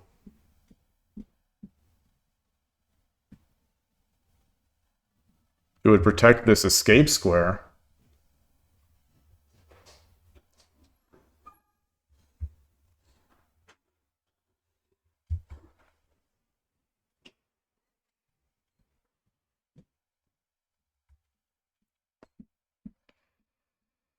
Hmm.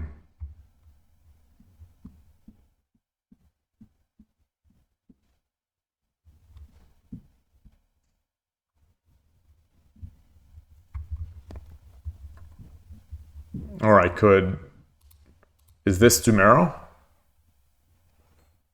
If they do not, like, if they do nothing... Yeah, it is. Yeah, Dragon 5-4, King 7-5, Gold 7-4, 7-6.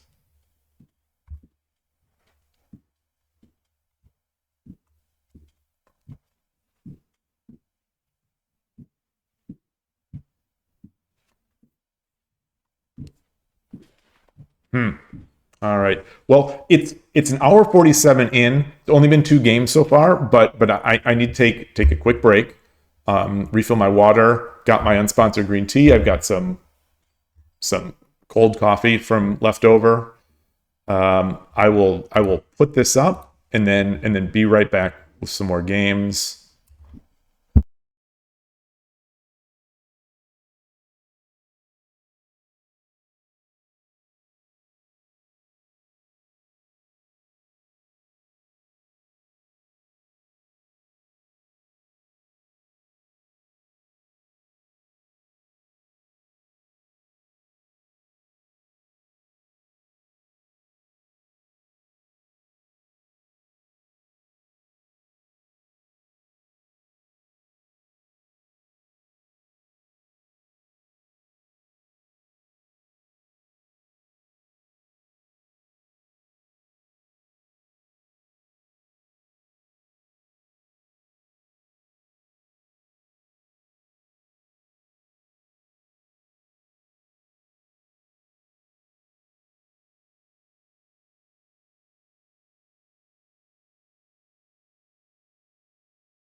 All right, thank you. I'm back and ready to go. Oh boy, I tell you, we talked about it on Friday. These 10-minute games are so stressful. The most stressful shogi that I play. Game start. Let's get into another, and let's remember to switch the scene now to the actual playing scene. There we are. あなたが後手です。 Okay, gote.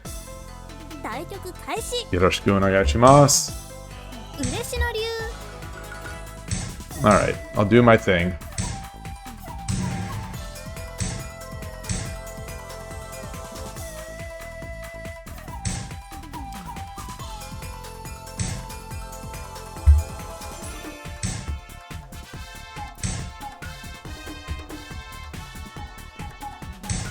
Okay.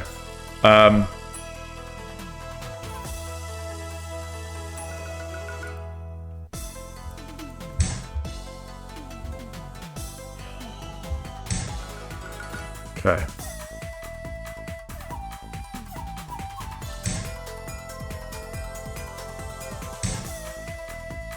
Interesting. Okay.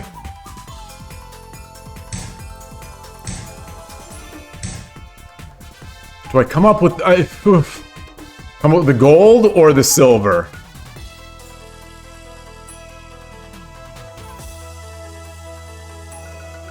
All right, I'll do this. I don't think that's right.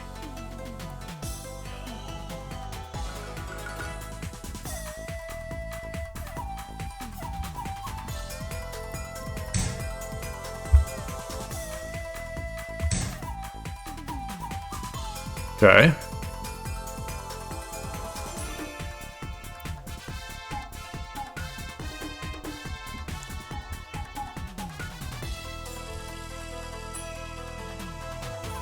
Wait, we got 2 pawns. Take a drop. Pawn drop. Up. Pawn. Bishop. Goes back. No. Okay.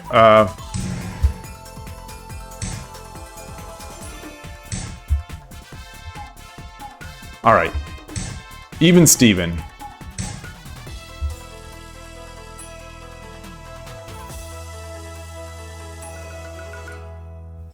I was disconnected from the server in my little chat window here.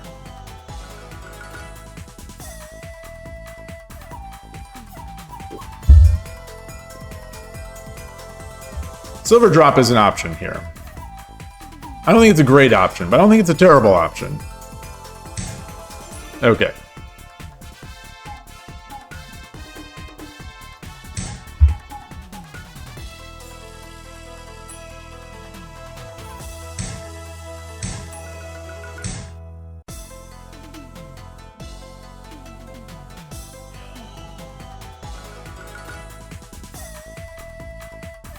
He's got this king up here. So he's defending. If I exchange the bishops, this drop is not so good because the king is defending it. Let's get this silver up. Let's get the silver up. Forky game already, and the opponent's up a minute. Okay, let's do this. Let's do it. Let's exchange first.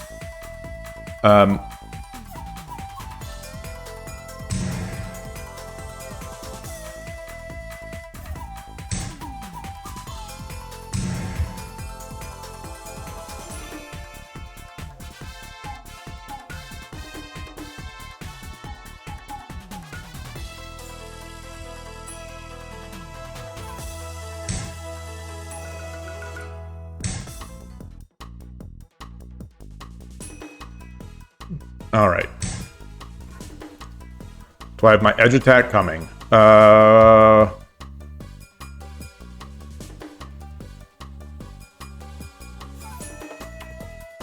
Pawn.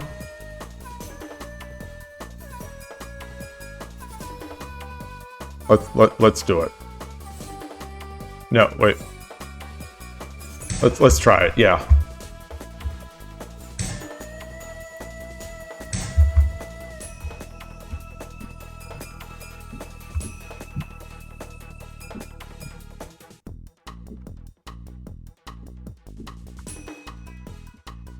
Got a lot of pieces to drop in defense, so let's see if he messes up.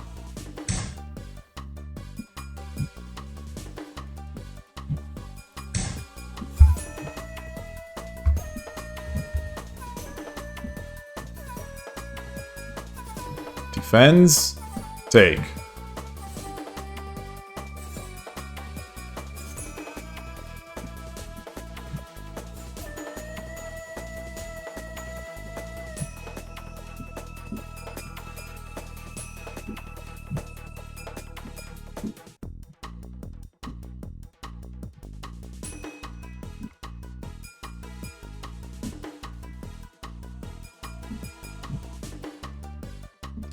These edge attacks are becoming like a huge part of my game, and I still think I'm doing them at the wrong time.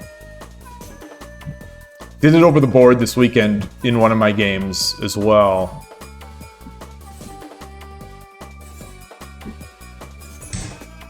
Okay.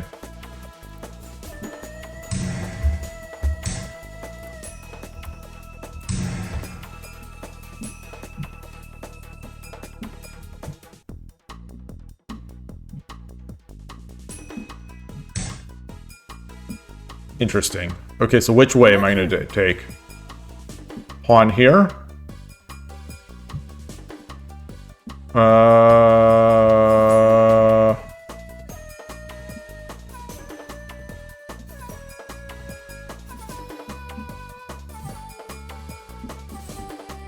right, let's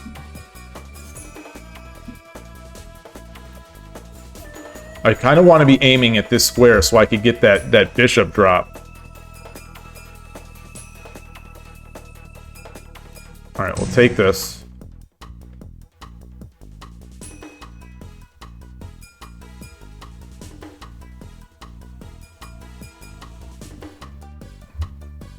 And defend this part. Oh boy.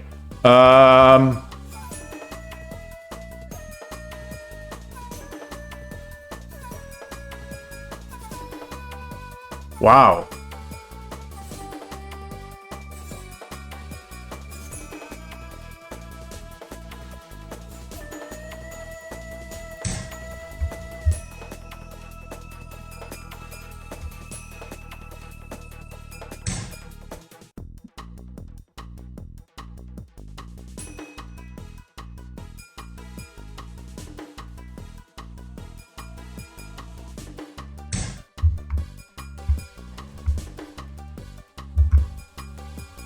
Gotta cover it. Gotta cover it.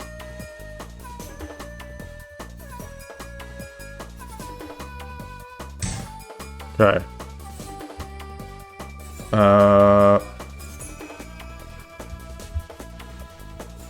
Let's see.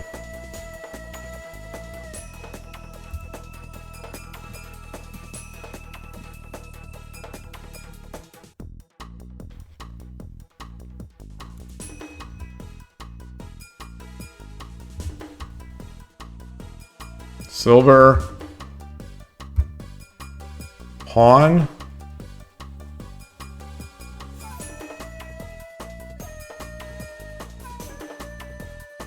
Pawn. If he does it, then I can... No. Pawn, he comes up. Bishop. Nope. We've got 3 pawns. Got 3 pawns. Oh, I can't drop there. Okay.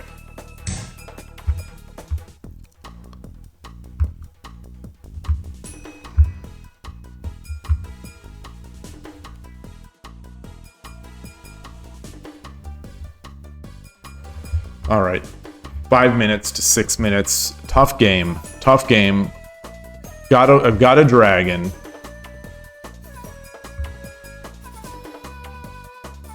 So, if I drop a silver here, and then I drop a pawn. Let's do it. Let's do that. Okay, yeah, that's not really what I wanted.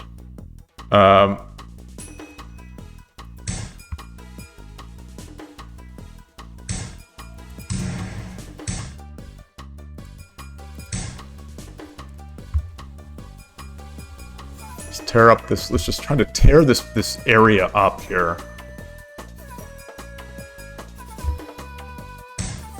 Okay. All right. Alrighty then. Do this.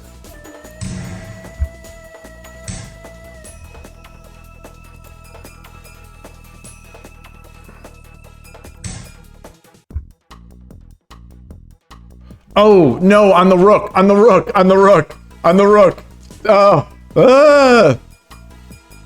or on the rook, or here. Can I take it back? Hey, Boradun, good to see you. Can I take it back?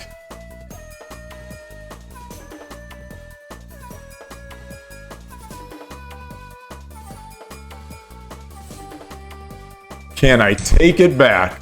Okay, well, that's good.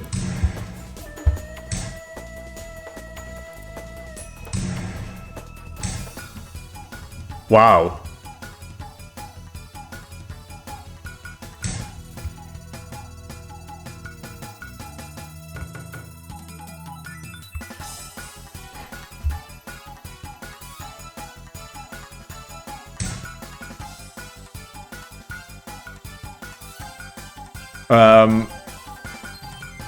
Bishop runs.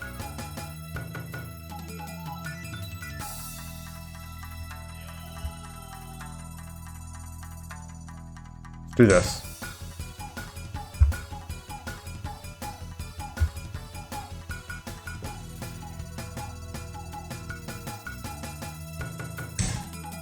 Okay. Oh, that's smart. That's smart. That's smart. That is very smart and very, very not smart by me.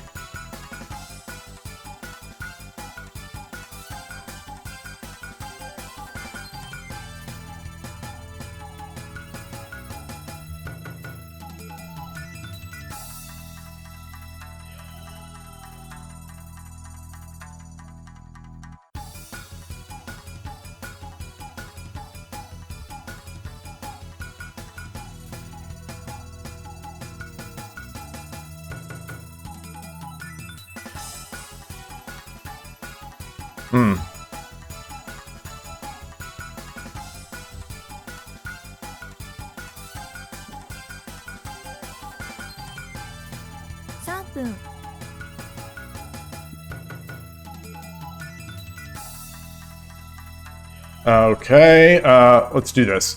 Yeah, let's see if he takes the. That's the wrong side, but it's fine.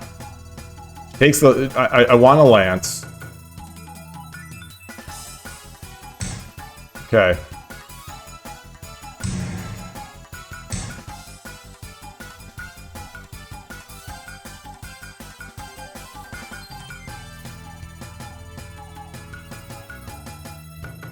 It's got a gold.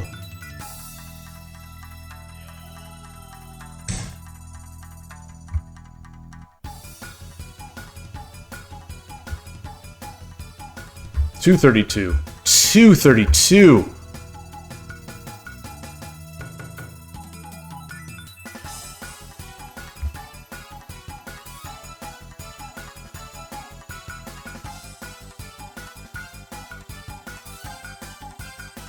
He's got so much now.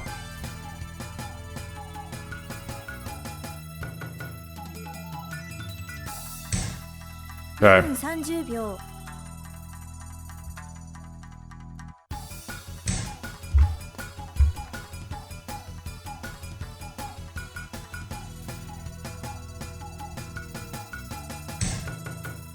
Interesting.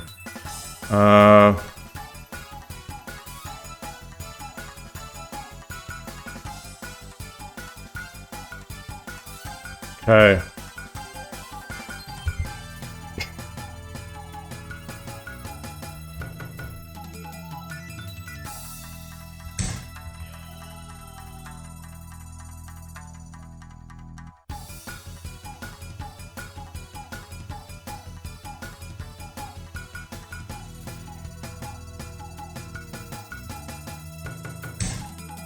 Interesting. Okay. Let's see.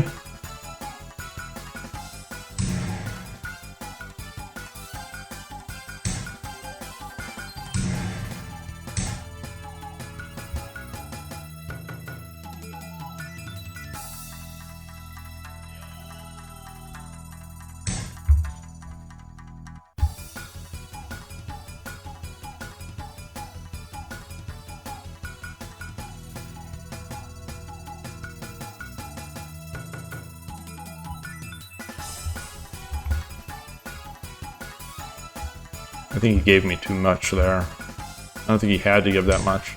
Oh boy. Let's see. Let's see.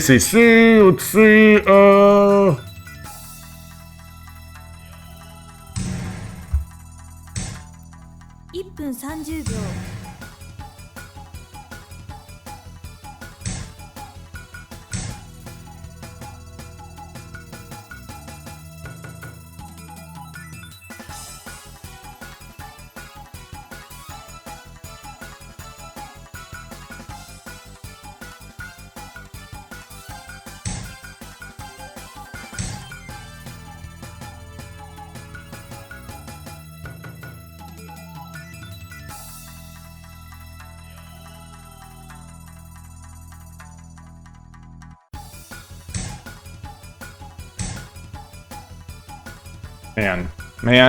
Man.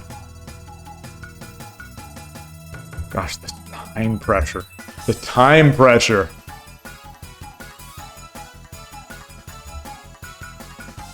$125, $235. He's got a minute advantage. A whole minute.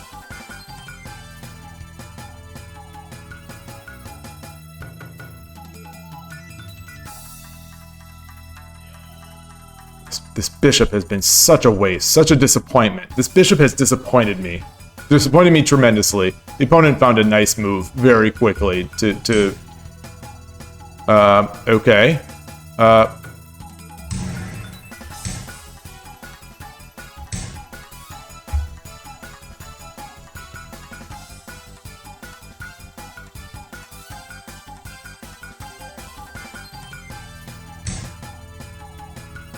Okay.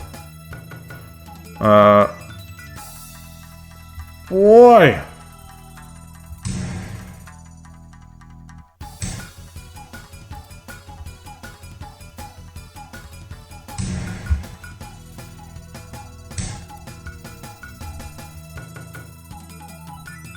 He's got a pawn. He's got a pawn.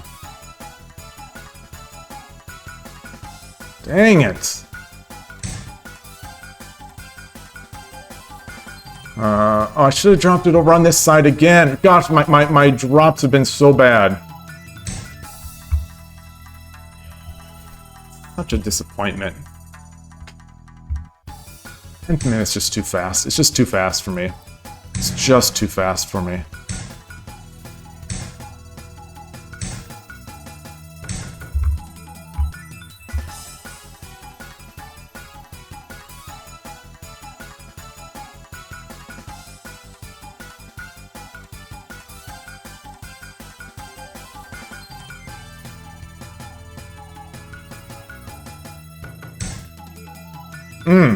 Okay.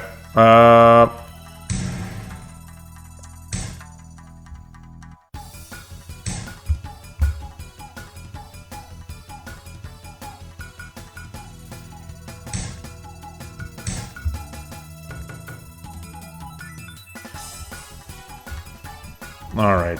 Let's clam up. Let's clam up.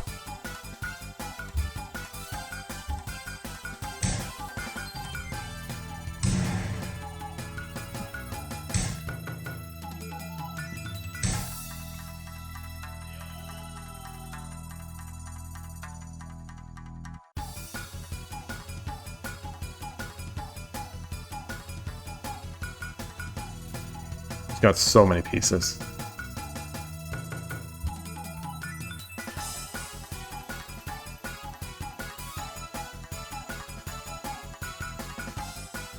I've got attacks here.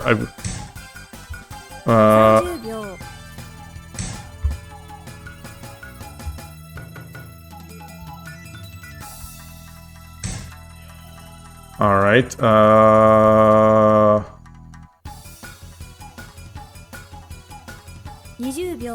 Alright.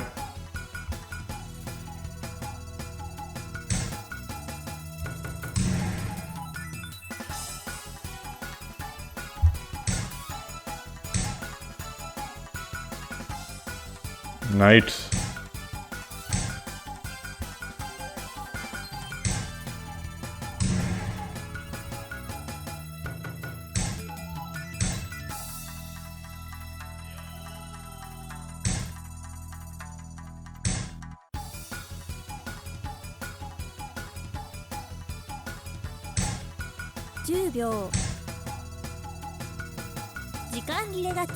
Arigatou gozaimashita. Okay. Never a doubt. Never a doubt. A clean win. Clean win.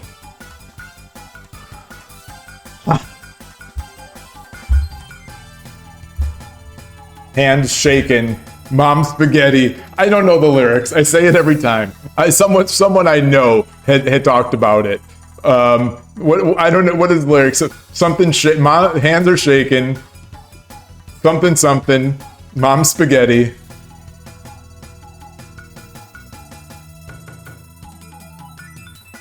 I had to have had mate. I had to have had. Well.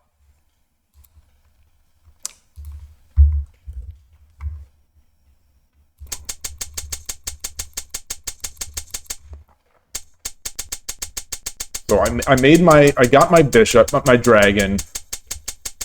I won more pieces.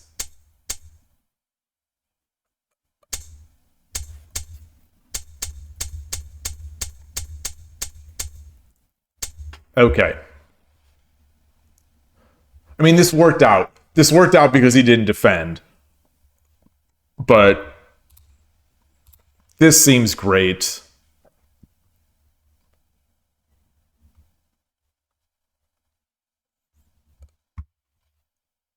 This seems great.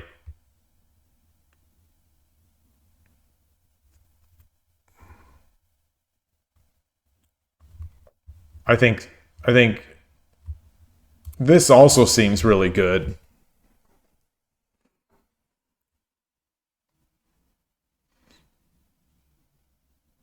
But maybe not. Maybe not as good.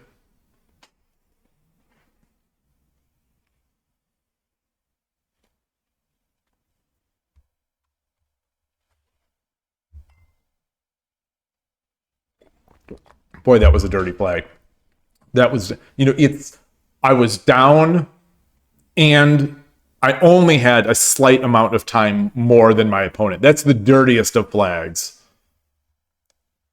But I feel somewhat okay with this. One, because I got to win. But two, because I'm shameless. But three, also because I think I had a pretty big advantage that I lost because of time and my incompetence.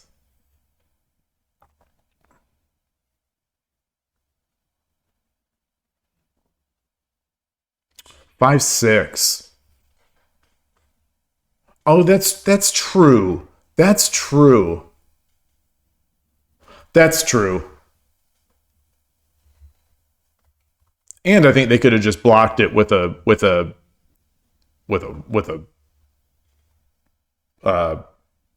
the knight. So if I had to do this over again, I think I would do this.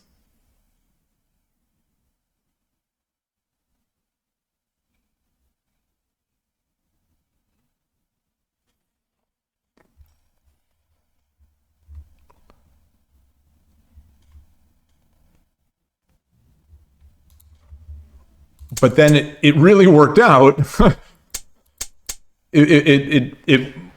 My bad move, I think, turned into a really strong move. And then I played this game. And then I played this game of, can I get my dragon trapped? It's my favorite game. It's my favorite game. Can I get my dragon trapped?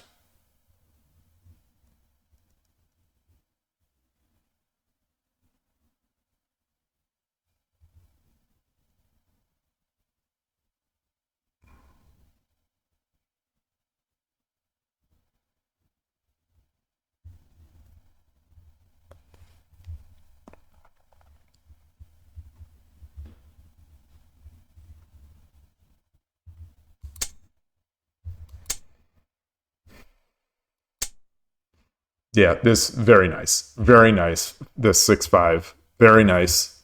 I think you saw this one very quickly. 10 seconds. Okay, so maybe it wasn't so great. In my mind, it felt like instantly they saw through my move.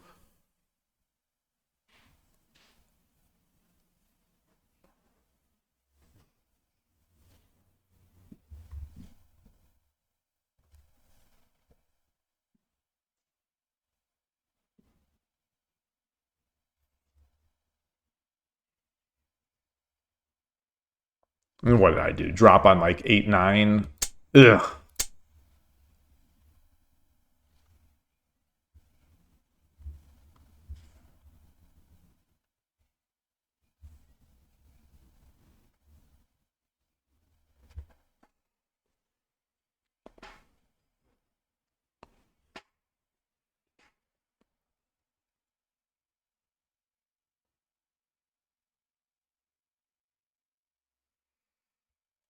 Hmm.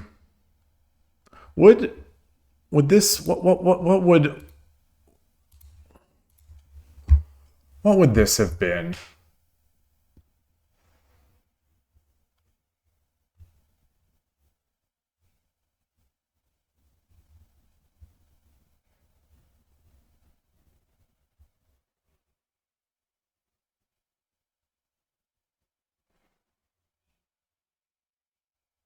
Hmm.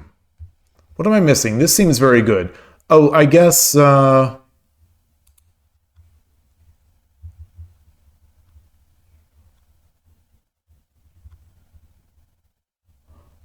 would it be here?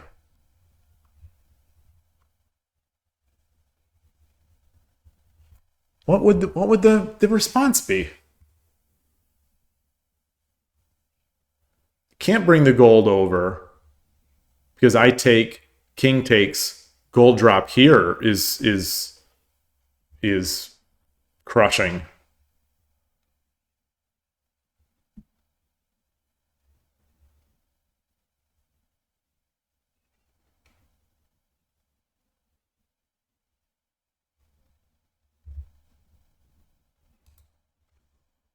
Something like this.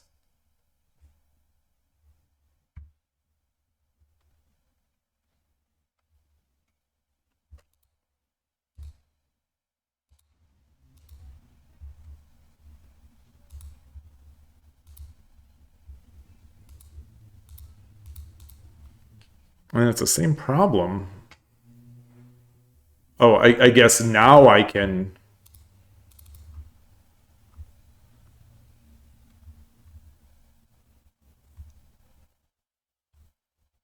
do that. Or can I? Oh, then it'll be... yeah, that'll be... that. Yeah, that will be good. Huh.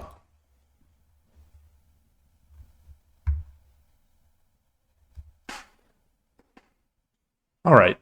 All right. I don't want to spend too much time on this one. Let's play. We talked so much at the beginning of the stream. Let's get more games. Boy, I feel like I wonder if it's the letdown. The letdown from those wins on 81 Dojo this morning. I don't feel these games have been that great. I don't think they've been terrible, but they haven't been great. I've been fortunate to walk away with 2 wins and a draw. Do, do, do, do, do. あなたが先手です。先手。対局開始。よろしくお願いします。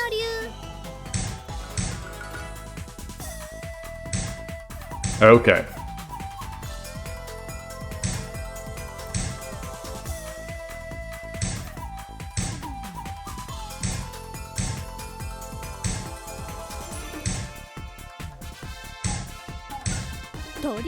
Torizashi.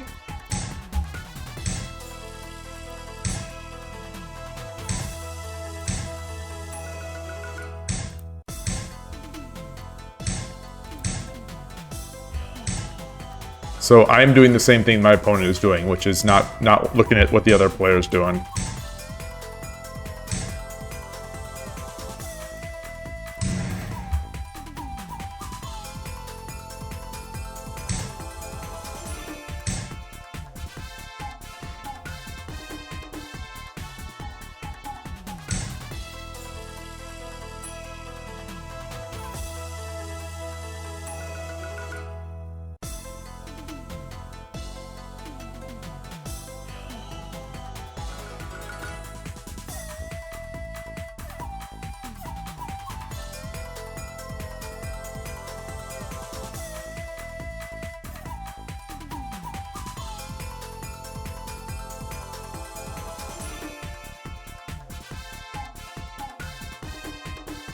Huh.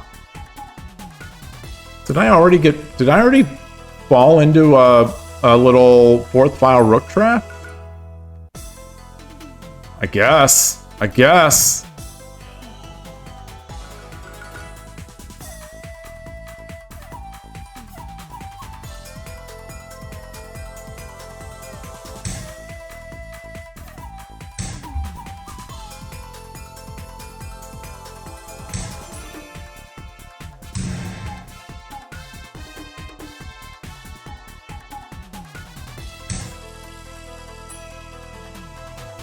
Yeah, I guess. Guess I did.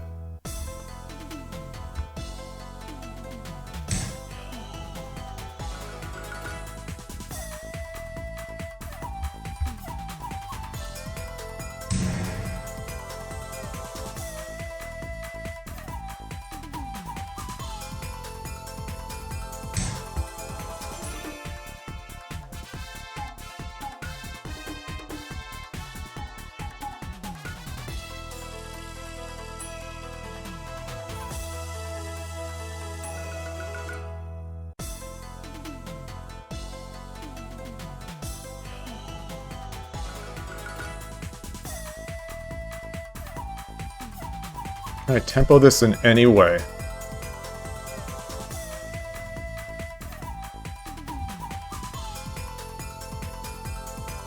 I don't think so.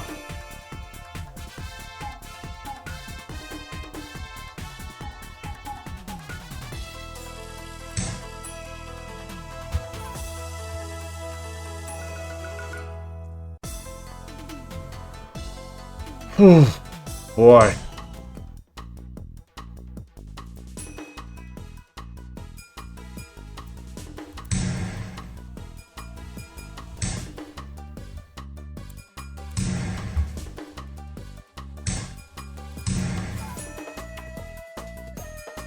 So, okay, I don't have the Mino trick. I don't have the Mino trick.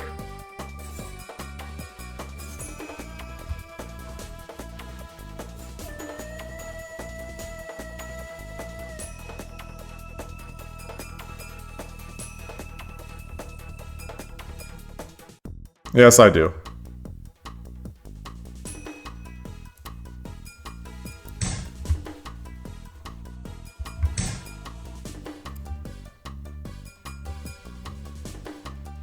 No, I don't. I misread it. I freaking misread it. I freaking misread the diagonal. Oh!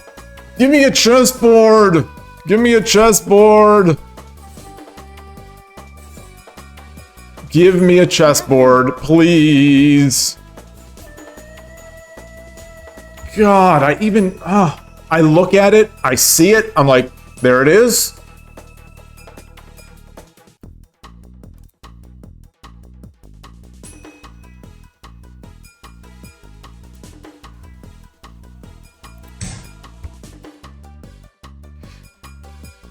God.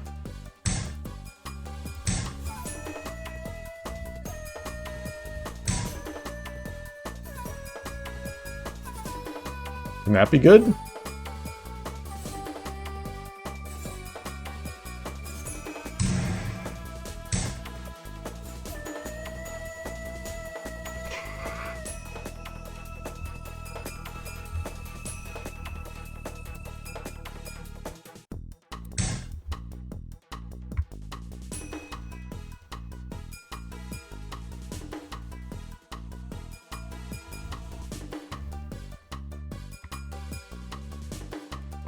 God, this game hurts. This game really hurts.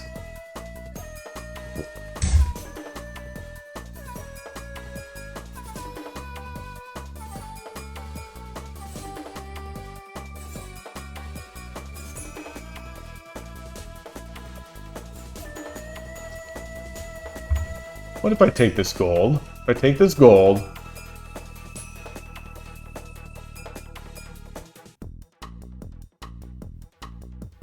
Take this.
All right, all right.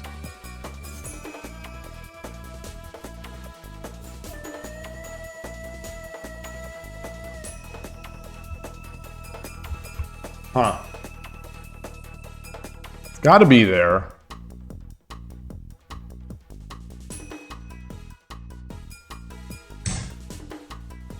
All right, so he reads something.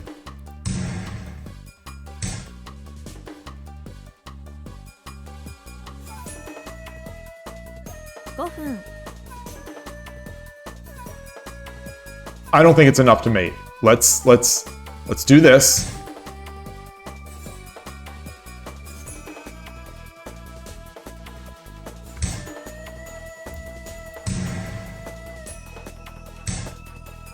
Very nice.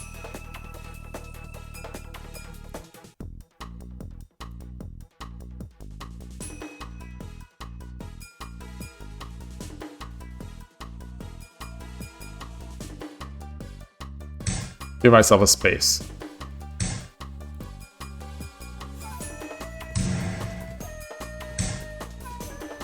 Okay.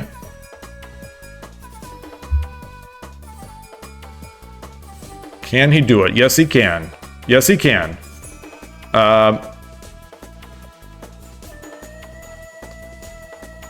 Knight.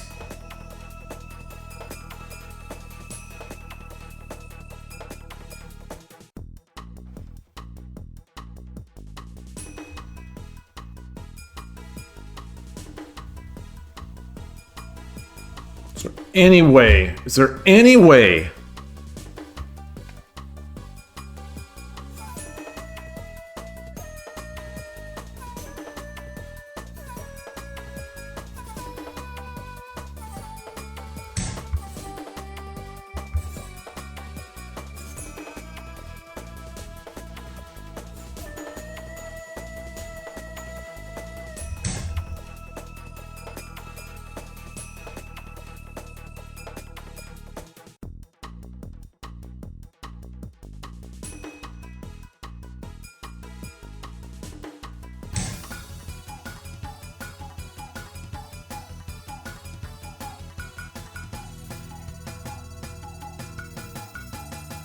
I think he's just got mate. Just drop the rook.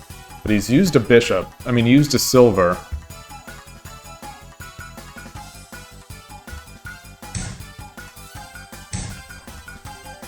And now he's got, let me just, oh, yeah, resign. Resign if he forks. Yeah. リベンジ待ってるよ。 All right. All right. On the plus side, I cannot play worse than that. So on the downside, I played a terrible game. On the plus side, I cannot play worse than that. And that's saying a lot.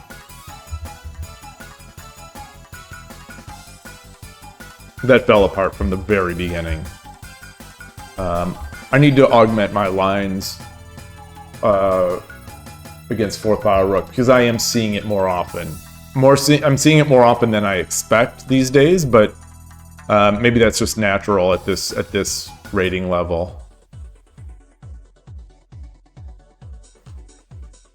Those misreads of the diagonal are really sort of soul. It's a kick in the soul. あなたが先手です。 All right, nice avatar. 対局開始。 Yoroshiku onegaishimasu. 嬉野流。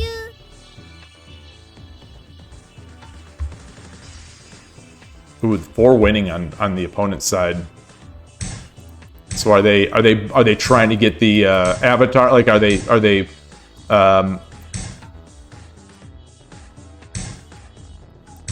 okay.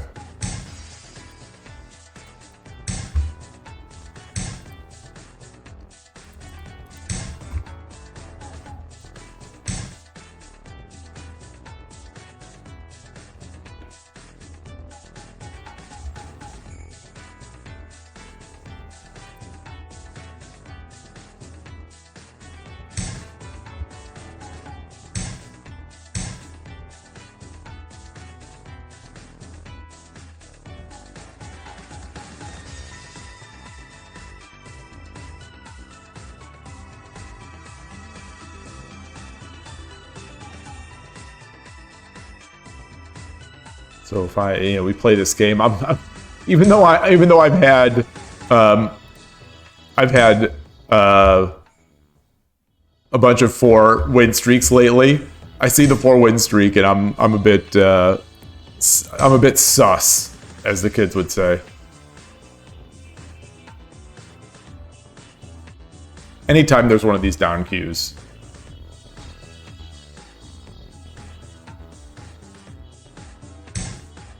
All right, let's get up here.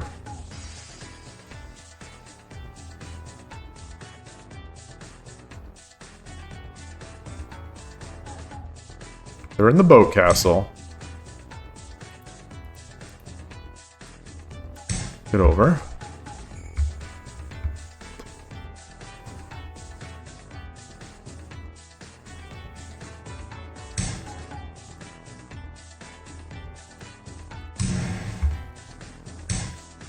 This will be an interesting sacrifice here. Is he going to sack? No, he's not.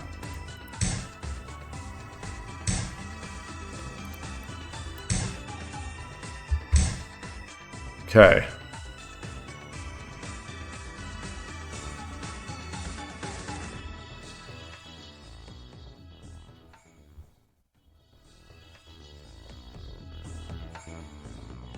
We have 4 defenders of this square. Come up. Do this.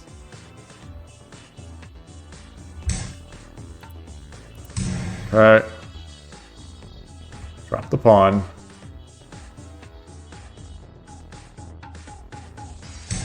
No. Okay.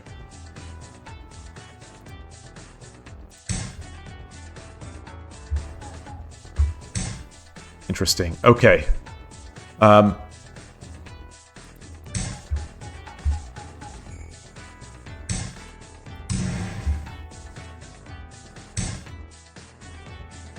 What? ないわ。 What? Alright, I said last game I can't play much worse.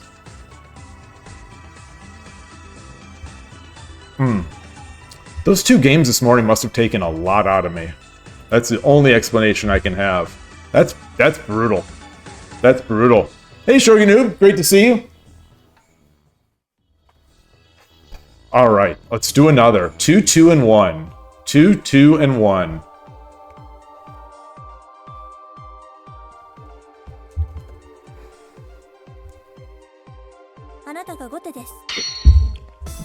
I don't think I have the mental tenacity right now.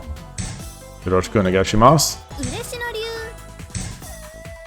Alright, I'll do that. I'll match you. I'll match you.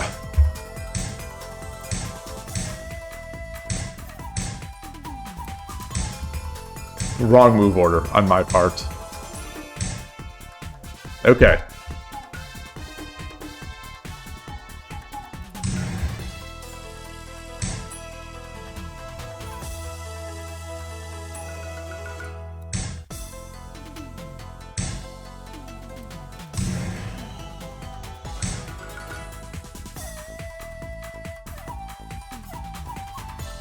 What?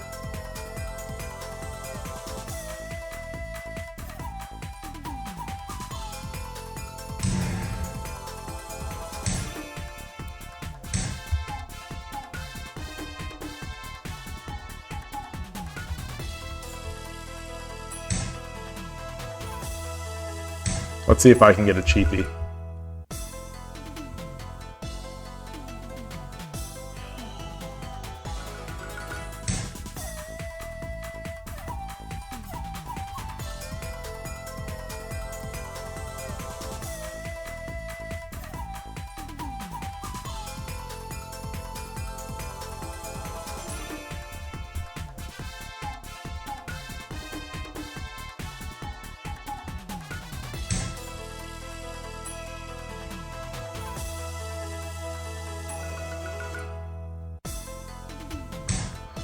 Yeah, maybe I didn't want to do that. Maybe I didn't want to do that. Maybe I did. Maybe that's fine.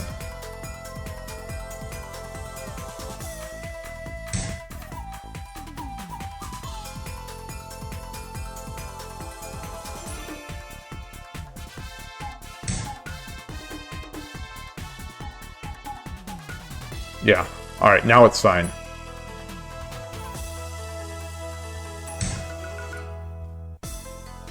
So now I can take... No, I can...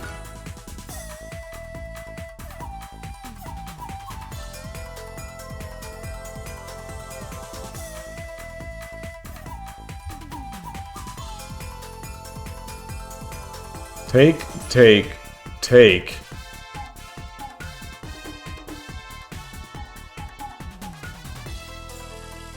Yeah.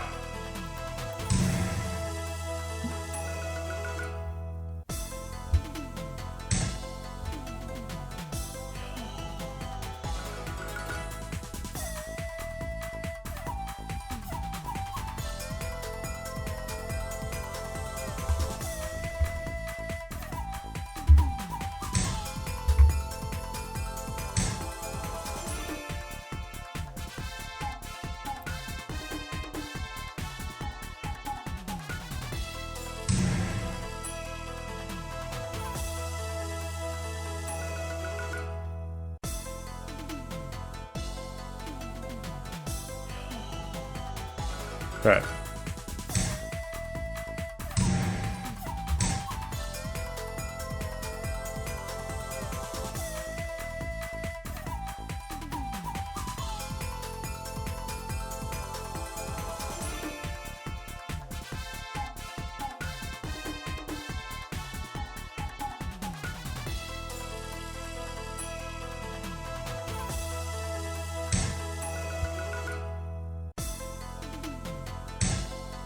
Okay.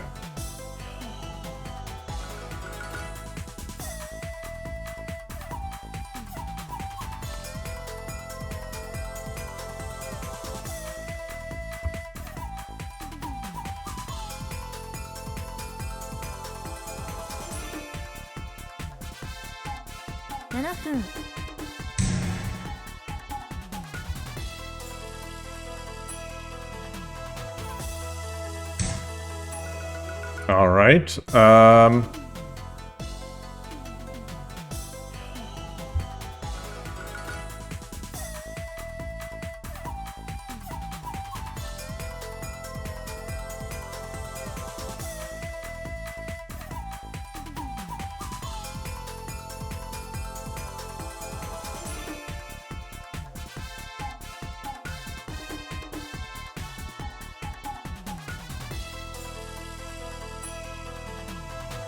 right.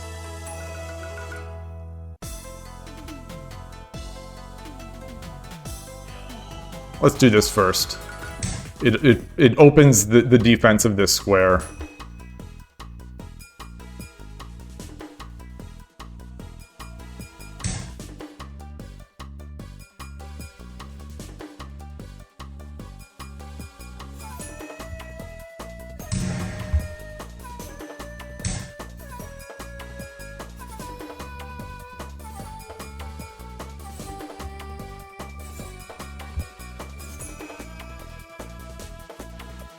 Silver.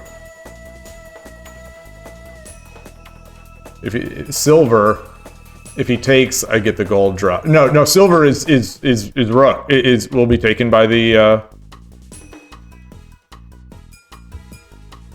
That doesn't feel right. There's got to be a better way. There's got to be a better way to get this check, rather than just heavy-handed gold. All right, we'll do it. We'll do it. We'll do it. We'll do it.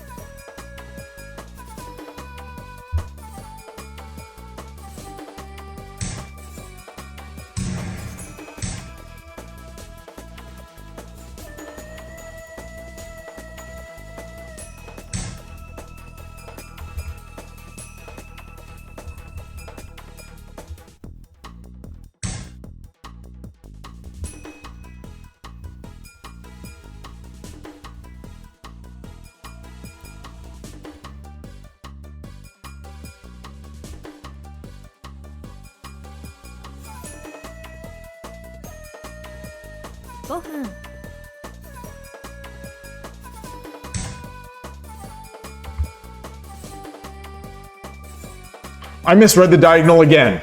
Oh, for Pete's sake. This is not defending.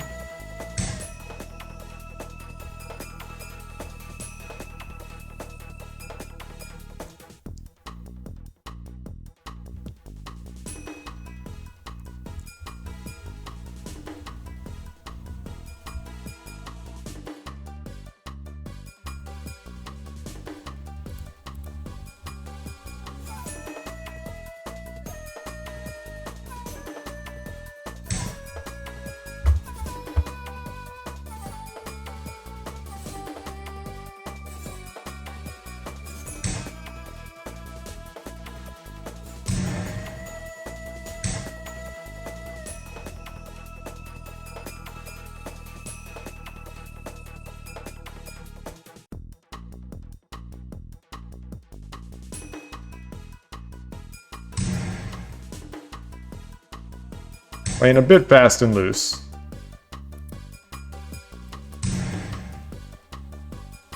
Not too fast and loose. Because it's you know, we're defended.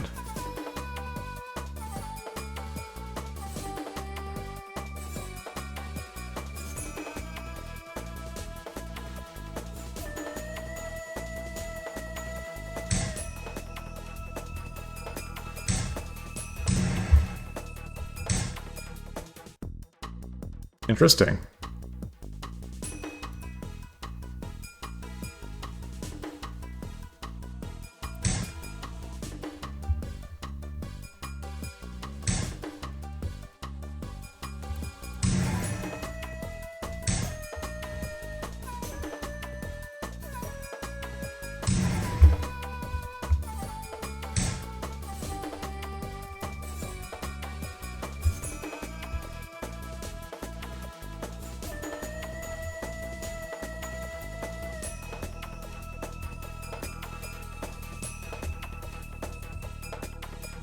How do I not have a knight? I should have just taken that knight to begin with.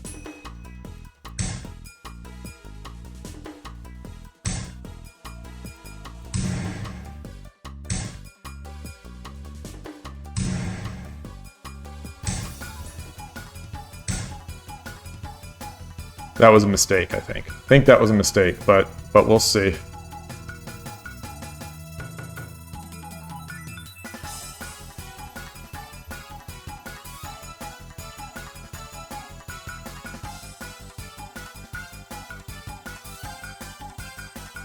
Gotta get that bishop off the diagonal, so I'm looking to drop here.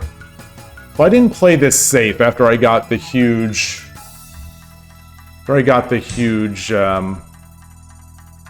advantage. 3分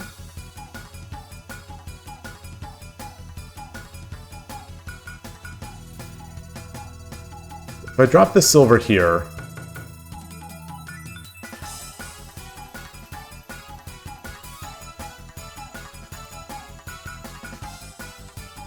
Drop the silver here. Takes. Gold drop. Runs. And then I have plenty. Plenty. Yeah. Alright. Alright.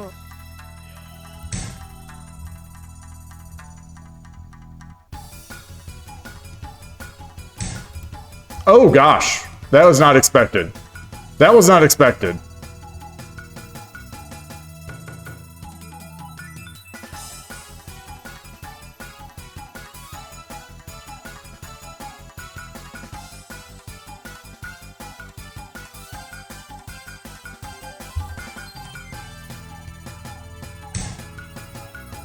Oh, no, that's fine.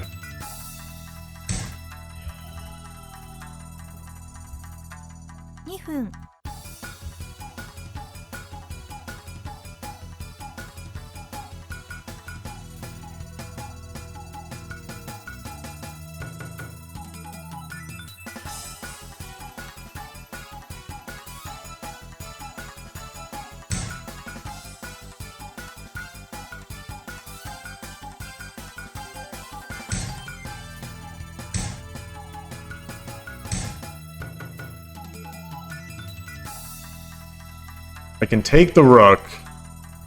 Lance. 1分30秒 Lance.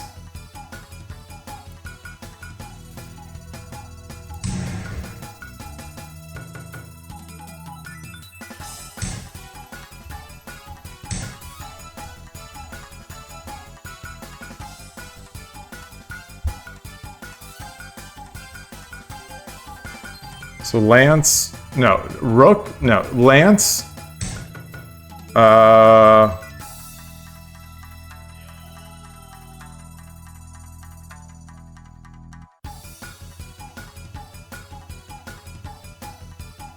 yes.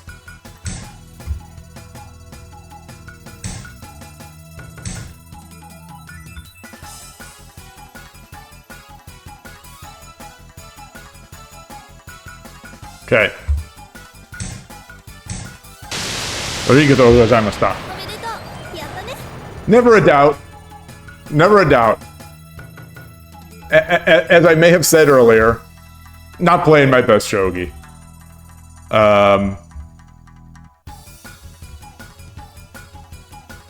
3-2, 3-2-1, 3-2-1 on the day.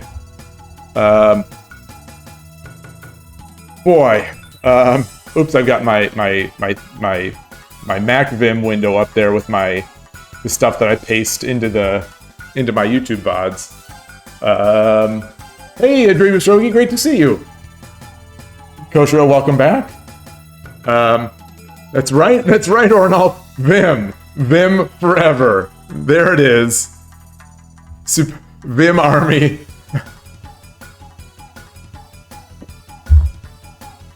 I don't know how many years of Vim in my life. I think I first encountered it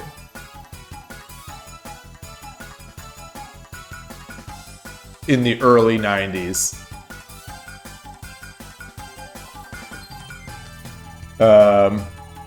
Yeah, insert cannot find out how to exit joke. I know how to exit Vim. You know, I've always been pretty good. Well, I don't want to say always been pretty good. It's funny because the first time I ever used Vim, I didn't know it was called VI. Actually, it was VI. It was not Vim. It was on a bulletin board system. There was, I grew up in Cleveland, Ohio. And my brother and I, my younger brother, I'm the oldest of 7, but he was really into bulletin board systems, BBSs, where we had a modem and we ran our own little bulletin board server. You know, just our PC. But so we'd call. You would get a list of all these phone numbers that you could call. You know, the different bulletin boards in your area code. Because remember, in those days there was some people may not realize this. In the old days, those first 3 digits, the area code. If you called outside of those 3 digits, you had to pay what was called long distance charges. So you had to pay extra for those phone calls, and it was not cheap. So anyway, we had a list of all the 216 area code bulletin board systems, and we'd call them and log in, and you'd play a door game, or you'd chat on a bulletin board, or some people, I'm not going to say me, some people, I've been told that some people would download cracked versions of games. I'm told that this used to happen. But one of these numbers was the bulletin board system for the Cleveland State University bulletin board system, which was in our area in Cleveland. And the thing is, when you went in there, like, you could do very limited things. Like, you could check email or mail or your messages. I don't think it was even called email. And it was more for university type stuff. It wasn't really for like kids, like my brother and me. But one of them, you'd have to go in and like change your profile or some information about yourself, and it just without even telling you, it just threw you into VI. You just get put into VI, and as a kid who's a DOS kid, we used DOS, MS DOS back in those days. No idea like what sort of world I'd gotten into, where I cannot even what kind of text editor can I not edit text? I can't even input my text, and it's just doing all sorts of crazy stuff. And basically, the way we exited VI in those days was we disconnected the modem. We just disconnected, and obviously none of that stuff was saved because we didn't save before we disconnected. But fast forward from there into my Linux days, where I started with Linux in college, and in the few years later, so mid, I won't say the mid 90s, I'm old. And that's where I learned Vim, and from then on it was almost without any real meaningful time away. Vim, through its iterations of GVim or just Vim or Mac Vim, it's been my editor for all these years. It's and even programming. people would be in IDEs or whatever. I programmed in Vim, and worked for me. Worked for me. You just build up so much experience and knowledge of that editor, and it becomes like second nature. And just enjoyed it.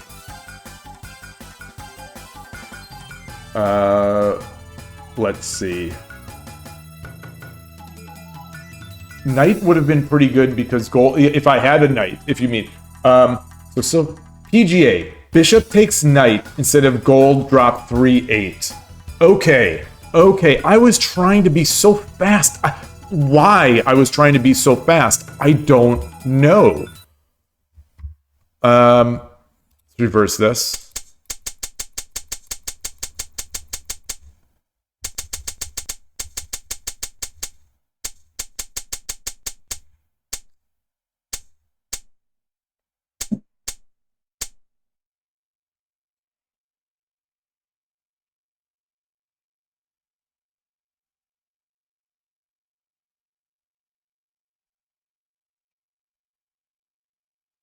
So you're suggesting bishop takes.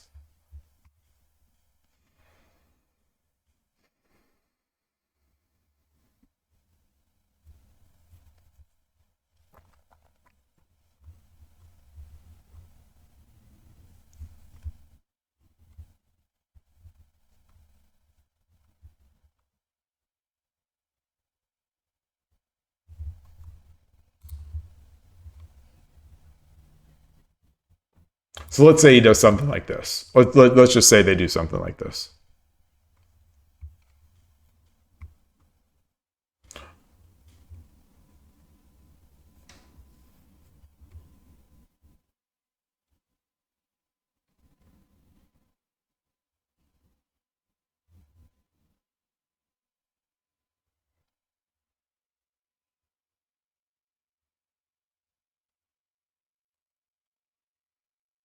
I could check.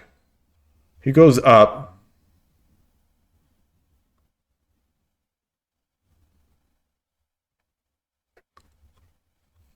How fast is it? So check, run.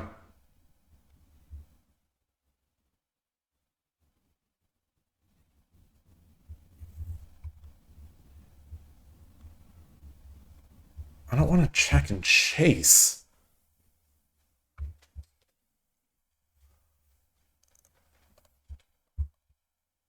Check, promote, run.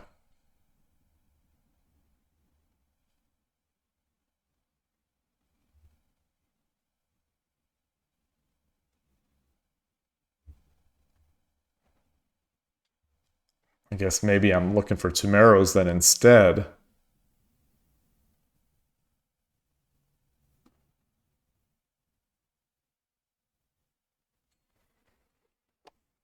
I can't believe I'm stressing over a move like this. Endgames are so much harder than the rest of the game.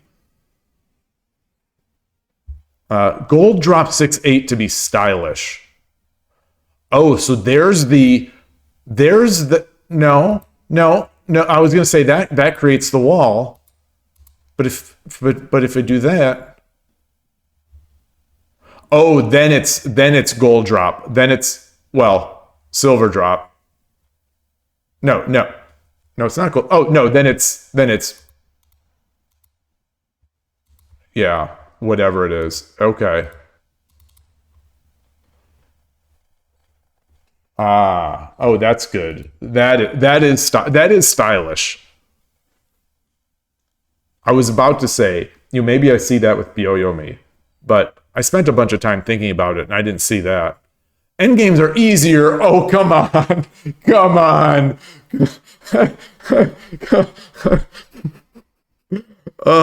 It's like they say, sometimes they say out of the mouth of babes, out of the mouth of six dons comes, the funniest things.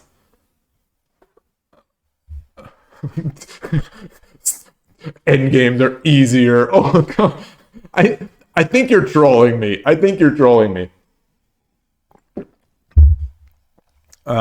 You think I dream of shogi. So let's say we do this. We start with this again, and wait, what just happened? We do this. Ah.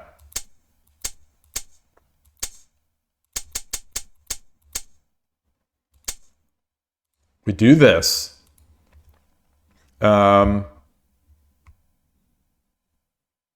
Kudos to the opponent for making that scary attack at the end. But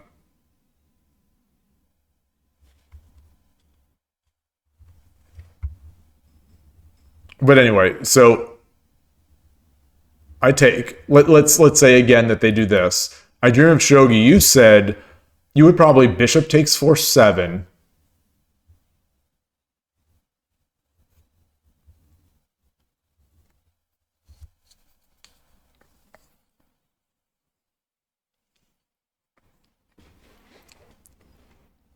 Bishop takes 4-7.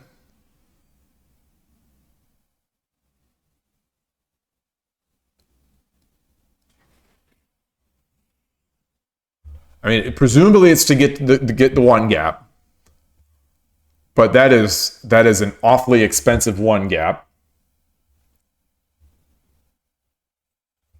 Rook. Okay, so rook takes, and so now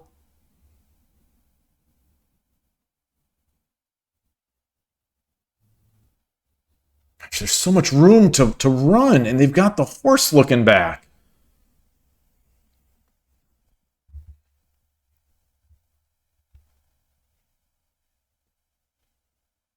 I'll have a lance, a gold, a knight, a silver, and a pawn, but I can't use the pawn.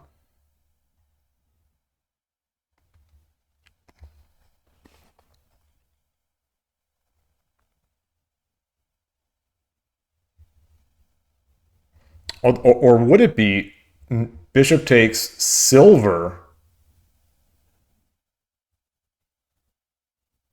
No, bishop takes. They could also take. Oh well, that obviously is. Yeah, I was looking for that kind of shenanigan earlier, but take silver.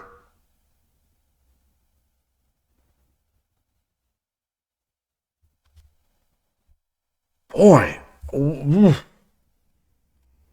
what is the? I'm not. I mean, clearly, I'm not seeing it, but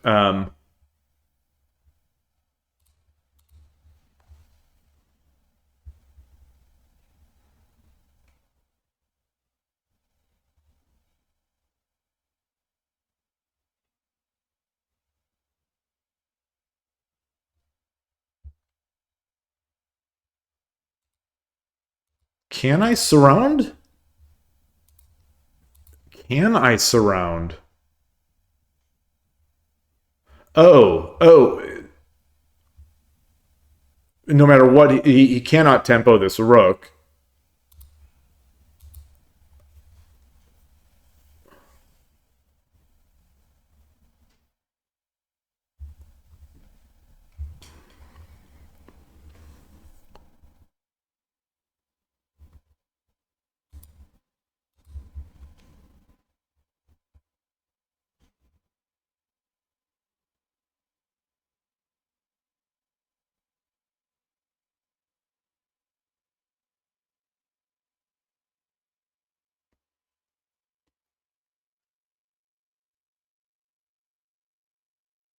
If I bring the dragon over, continues to run. Well,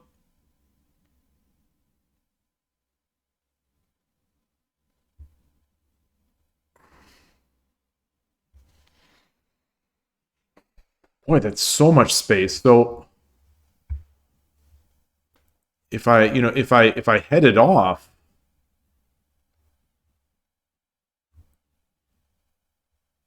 if I head it off with the gold, then I don't have a piece to mate with.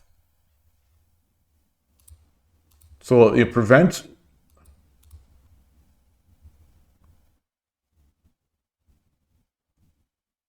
I guess I sort of have a piece to mate with.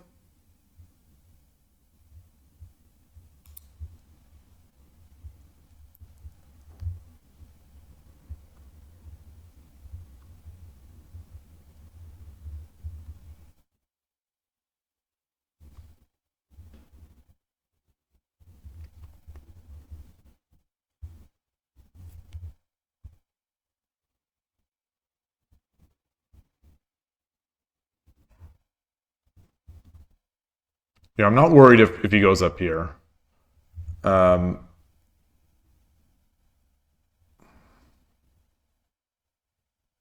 worried if he goes here.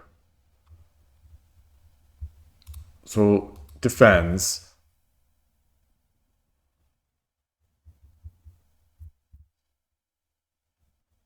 This is going to let him run down this way.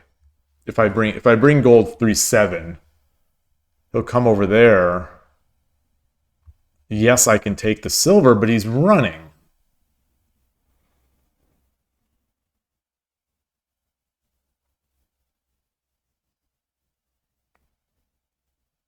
Like, can drop a knight. Drop a knight on 1-5 or 3-5. Or I could drop the lance. I guess I can drop the lance. It's the same thing. If I drop the lance, it can run. Or do I drop it back here? Drop the lance back here.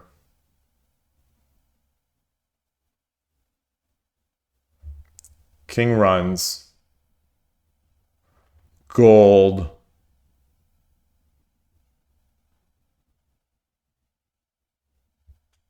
Boy. It's a good calculation. Like so you can see how I can't calculate many moves in advance. That's clearly a problem that I am working on by doing longer tsume. But 3 moves is enough.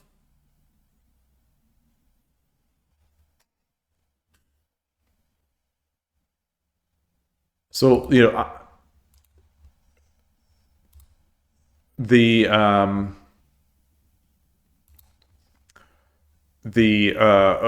I said, so this was my sort of 3 move, or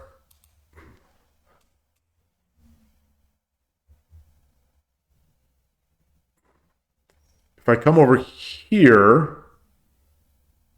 it allows him to run again.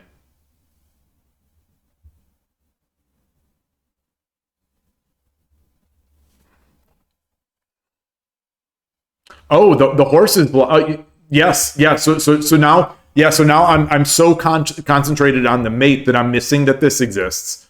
So let's not drop this. Let's not drop this. Let's think again. I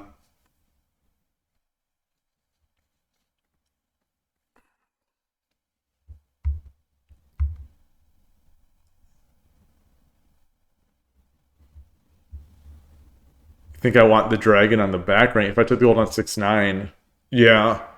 Well,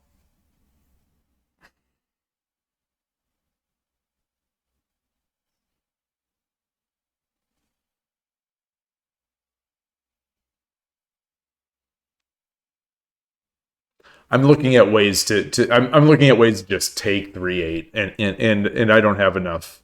I don't have enough.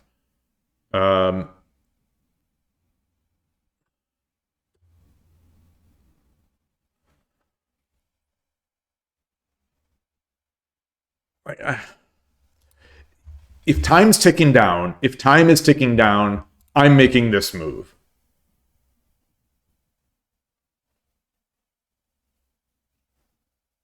Because then I could come up. Then I can come up.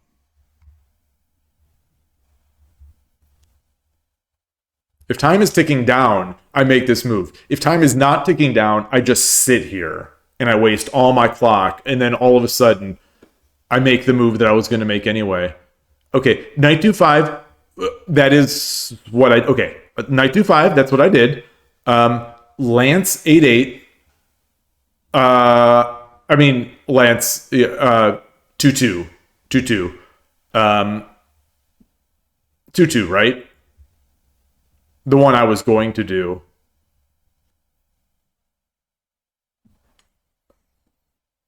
And pawn 1-6.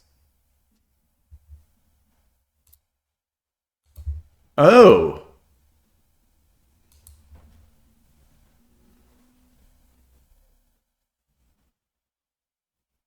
that's this is oh man, this is so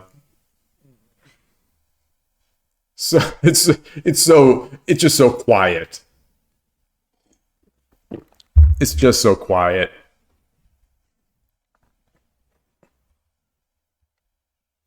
Well, the thing that I'm overthinking, like let's say something like this.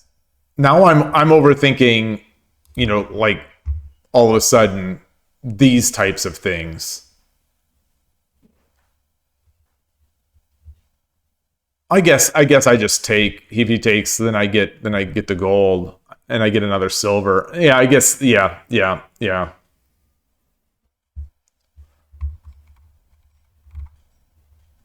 I think that's the thing is that I cannot calculate very far, but I can't calculate very far. So, but that doesn't stop me from trying because I hate to just make a move. Like I feel like sometimes I'm making a move that's just hope shogi, but surrounding, especially in this position, there's no threat. There's no threat. Um, yeah. So let me go back. I think I missed a lot of chat.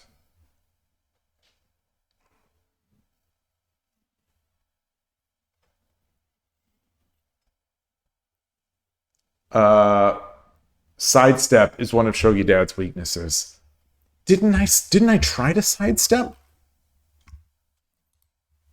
Didn't I try?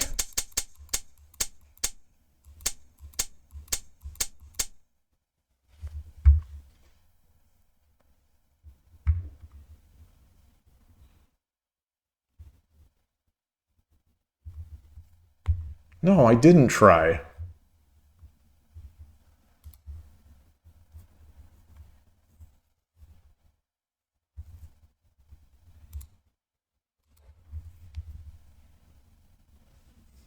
This feels somewhat dangerous because if I get, if I give a silver and it exposes that exposed check. So come over here.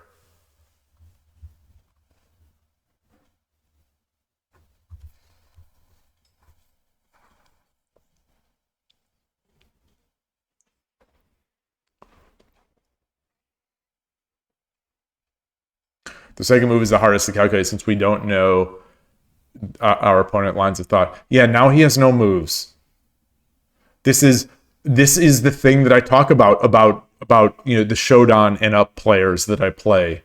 The good players that I play, they drive me insane when they just sidestep my attacks.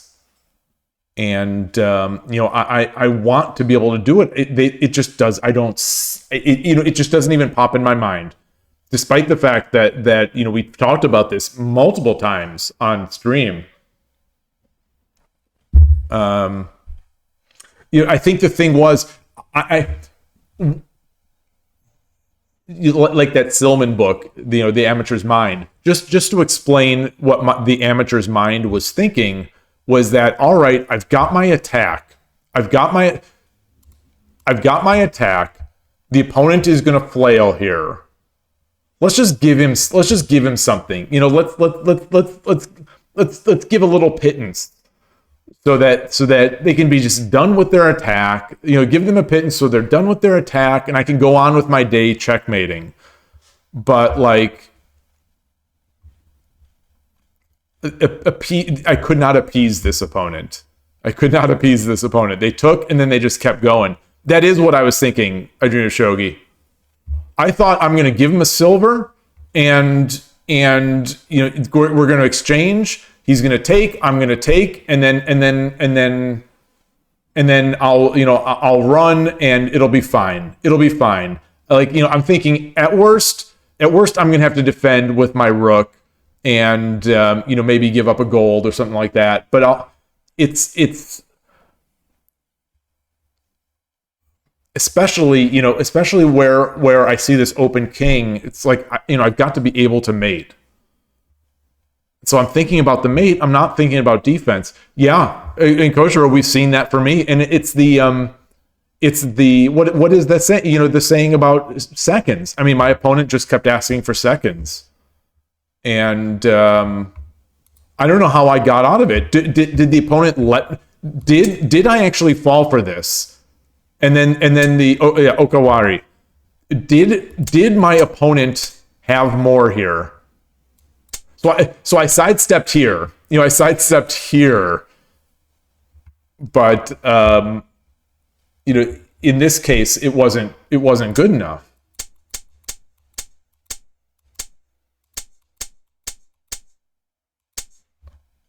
Or we could say I read this the entire way. We could also say that.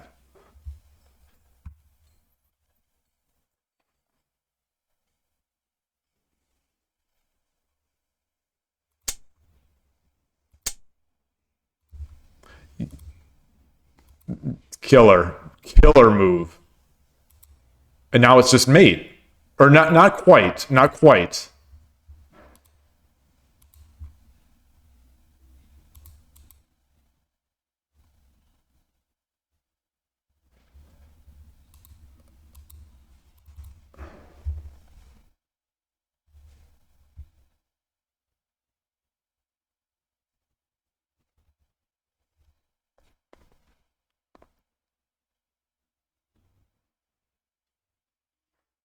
Do I have mate?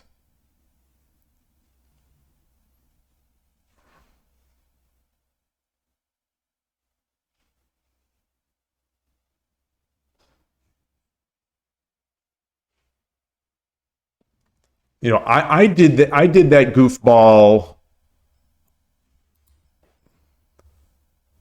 Oh, so what I did in the game actually was mate.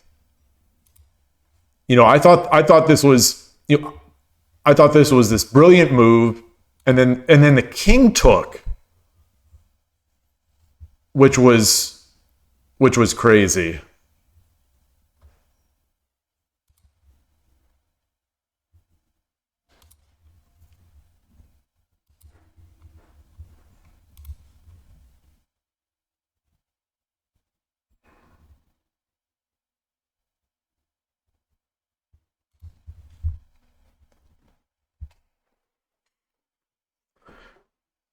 So instead of gold 5-5, oops.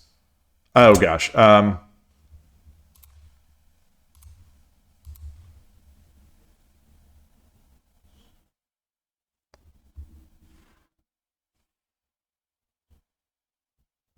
Is the sidestep actually here good, or do I go back? Oh no, I don't go back. Okay.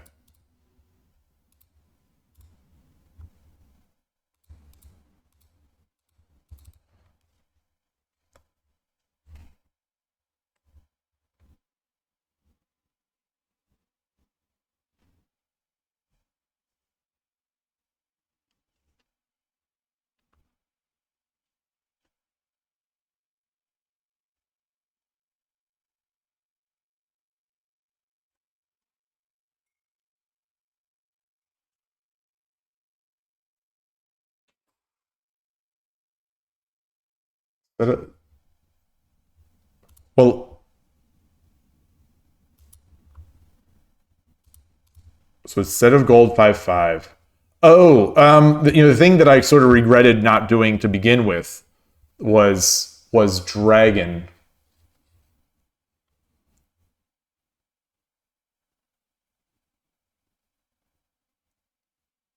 But then what? Dragon runs.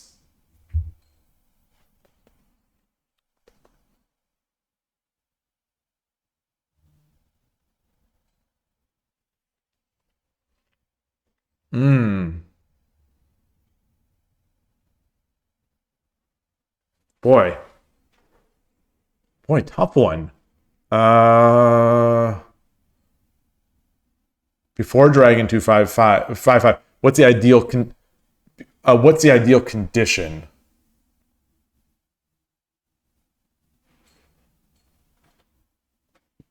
The ideal condition is that this square is closed. I think the ideal condition is that this square is closed.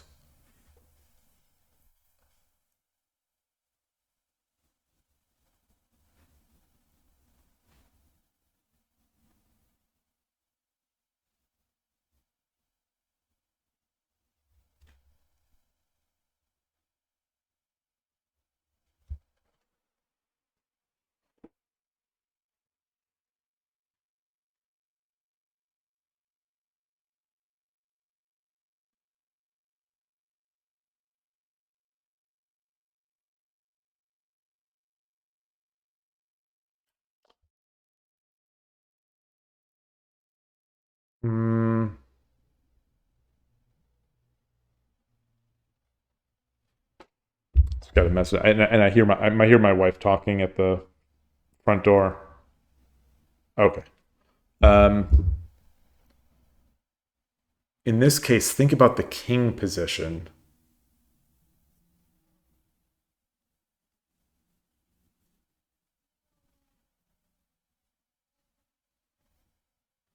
Oh, I mean, I would like to have the king here on 6-5.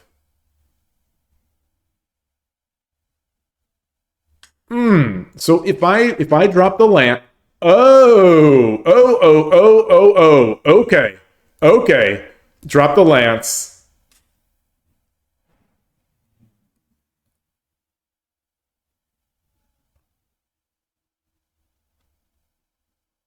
Drop the lance. If he comes up,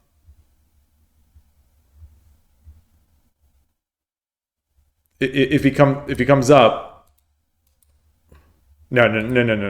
Yeah.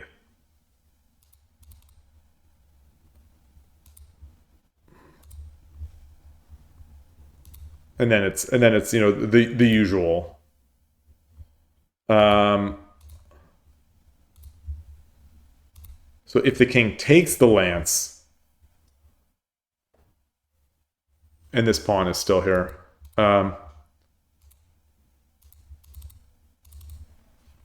So if the king takes a lance, then it's just there. Oh boy, that's good.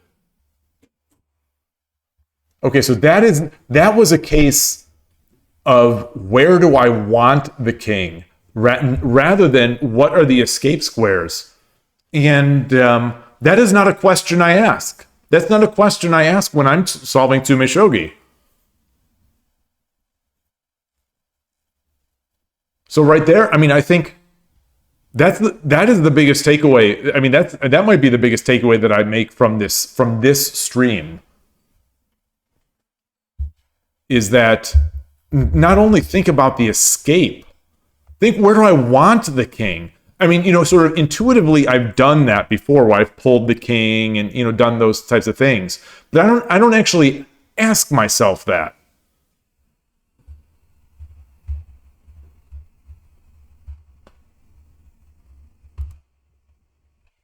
Oh boy! You think I could also start with silver 8-6? So where's the king here? Silver 8-6.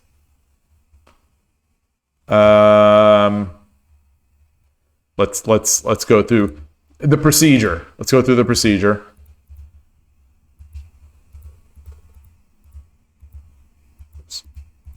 Okay. Silver 8-6.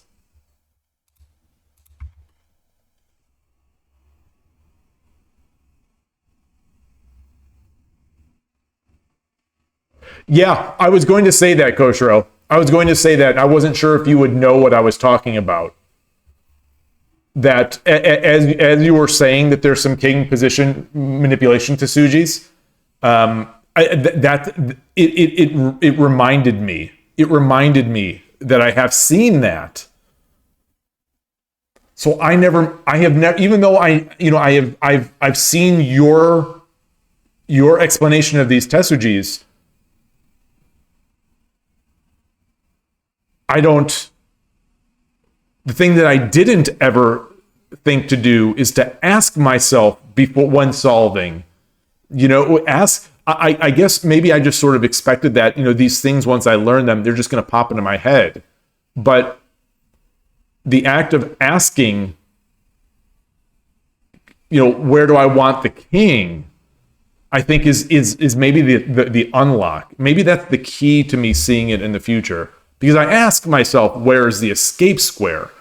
Just because I've, come to start asking that. But I don't ask myself, where do I want the king? Even though I've looked at these strategies for moving the king around. And maybe it's just this one little perspective shift that might improve some of that. I'm going to try it now on my book now, that the Tsume book that I'm doing off stream. I've got to start asking that question now too. I wonder if I'll be solving them faster, or solving some that I struggle with. So if we do if we do silver 8-6, obviously the king can't run.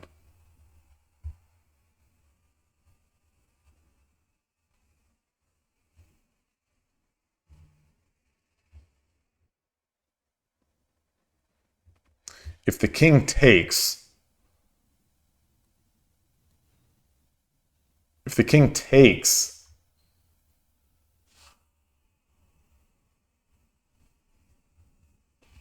do I have enough to push it away? If king takes,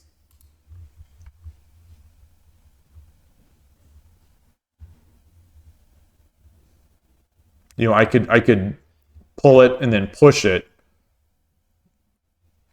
but then it would just get to 7-7, and I would be out of everything but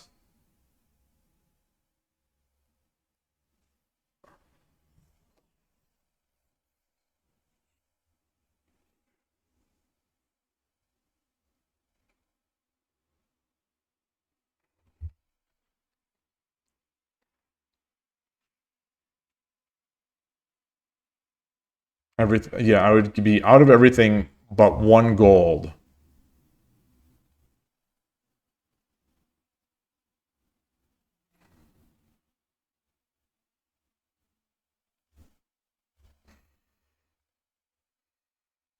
I don't have a knight. Can't check this. Gosh, I just stranded this horse here. That's very frustrating. I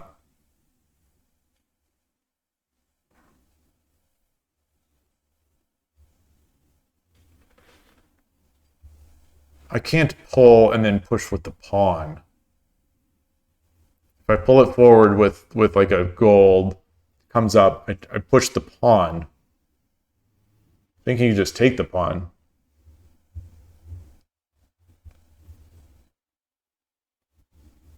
No. Silver, take, pawn. If he takes, I get gold, gold. Or gold, gold. So there's that. So try this.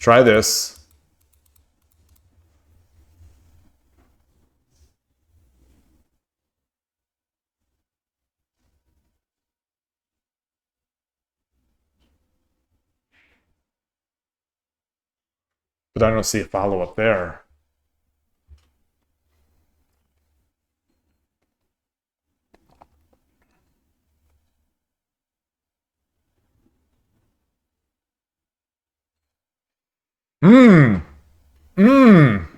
Wait, so I'd have to figure out all three captures for this silver drop 8-6. Are you sure about this?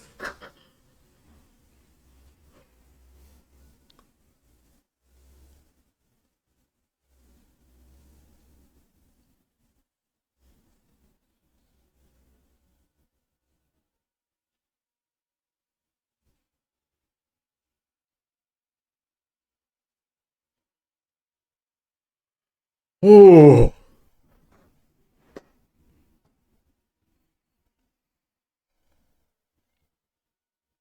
Is it the same idea? Say the king takes, and then where do I want it to be?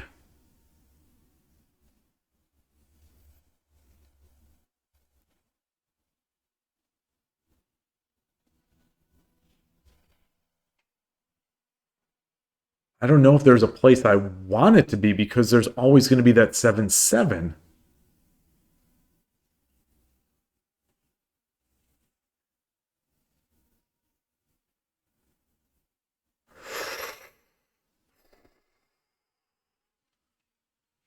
I think I need to phone a friend. What?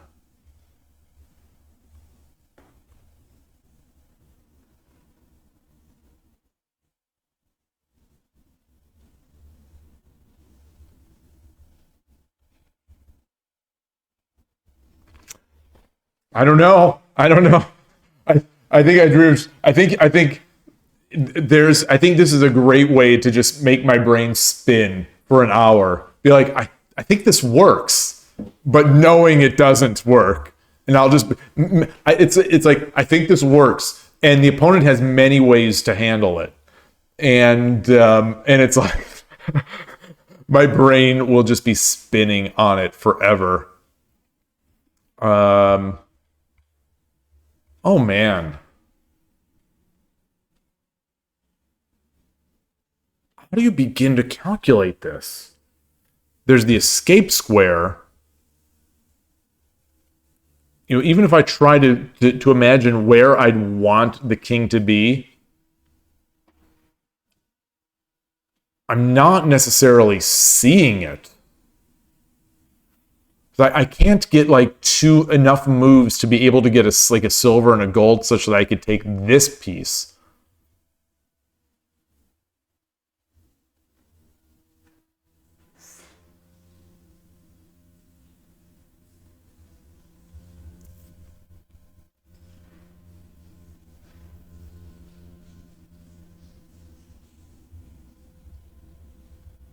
So let's say I gave the silver here. Oops. All right. We'll ignore this. We'll ignore this part. That it's Tsume, and the opponent.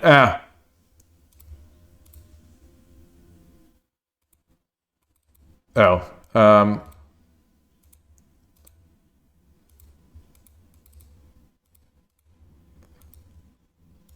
All right. So if I drop silver a6,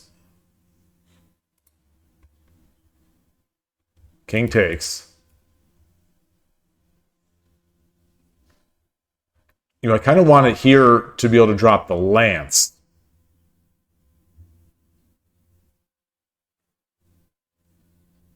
So if I do drop it, he takes, then I get the lance, and it's going to be mate. You know, either over here then pawn, you know, to 9-5 then pawn 9-4, or 7-5 and then dragon 5-5. But if he comes back,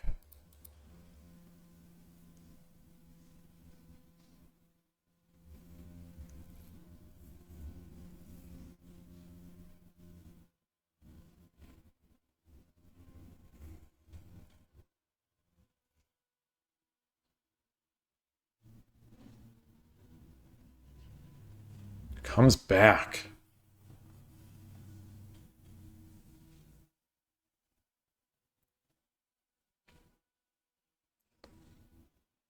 You know, the gold.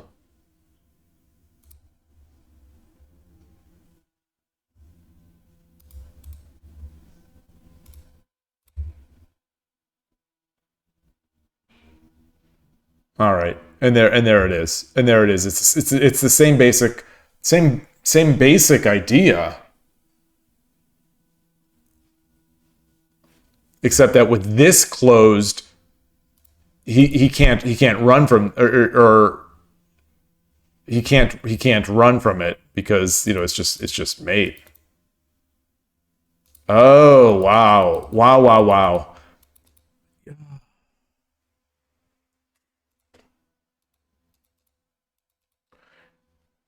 How am I ever going to catch up when people can see these things? How am I ever going to catch up to people?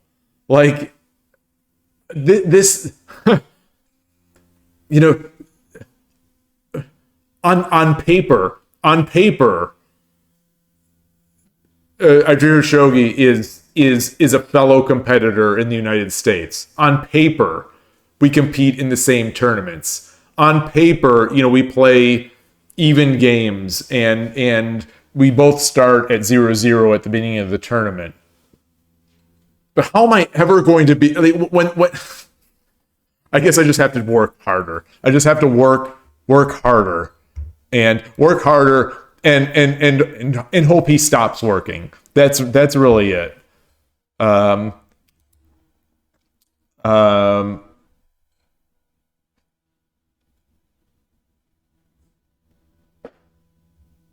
that's true, though. In Los Angeles, like the U.S. Shogi Championship, we could have been matched. Like I think we could have been matched. Well, we could have been matched in the placement games, certainly. But we could have been matched in the placement games. It's possible we could have been matched first round. I played Tomita first round, um, and then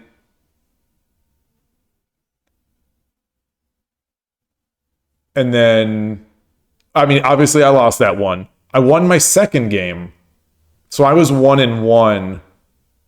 So there's probably an off chance that we could have played in the third round.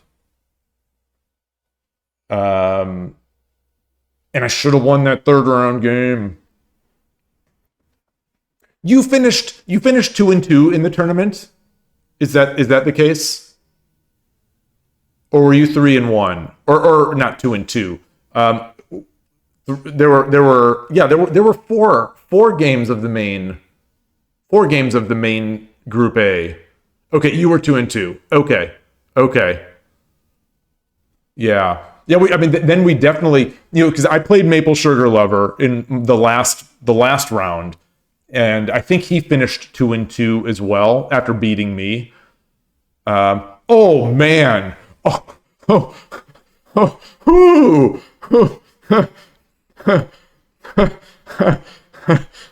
That's so.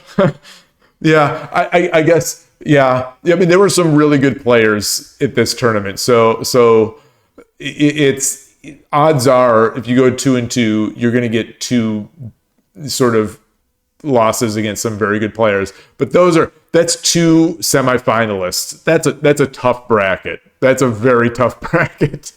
That's a tough pairings. I guess that'll teach you. That'll teach you to do well. So were you 2-0? Did you start Group A 2-0?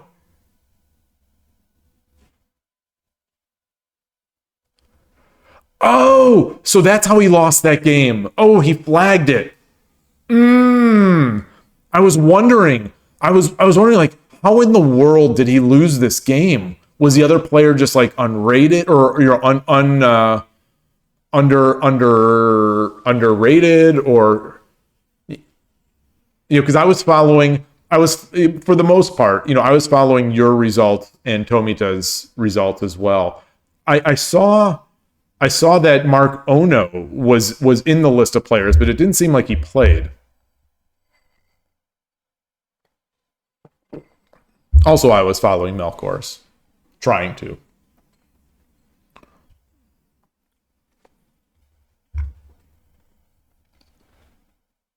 It was hard to tell. It was really hard to tell, how the games were going until the very end.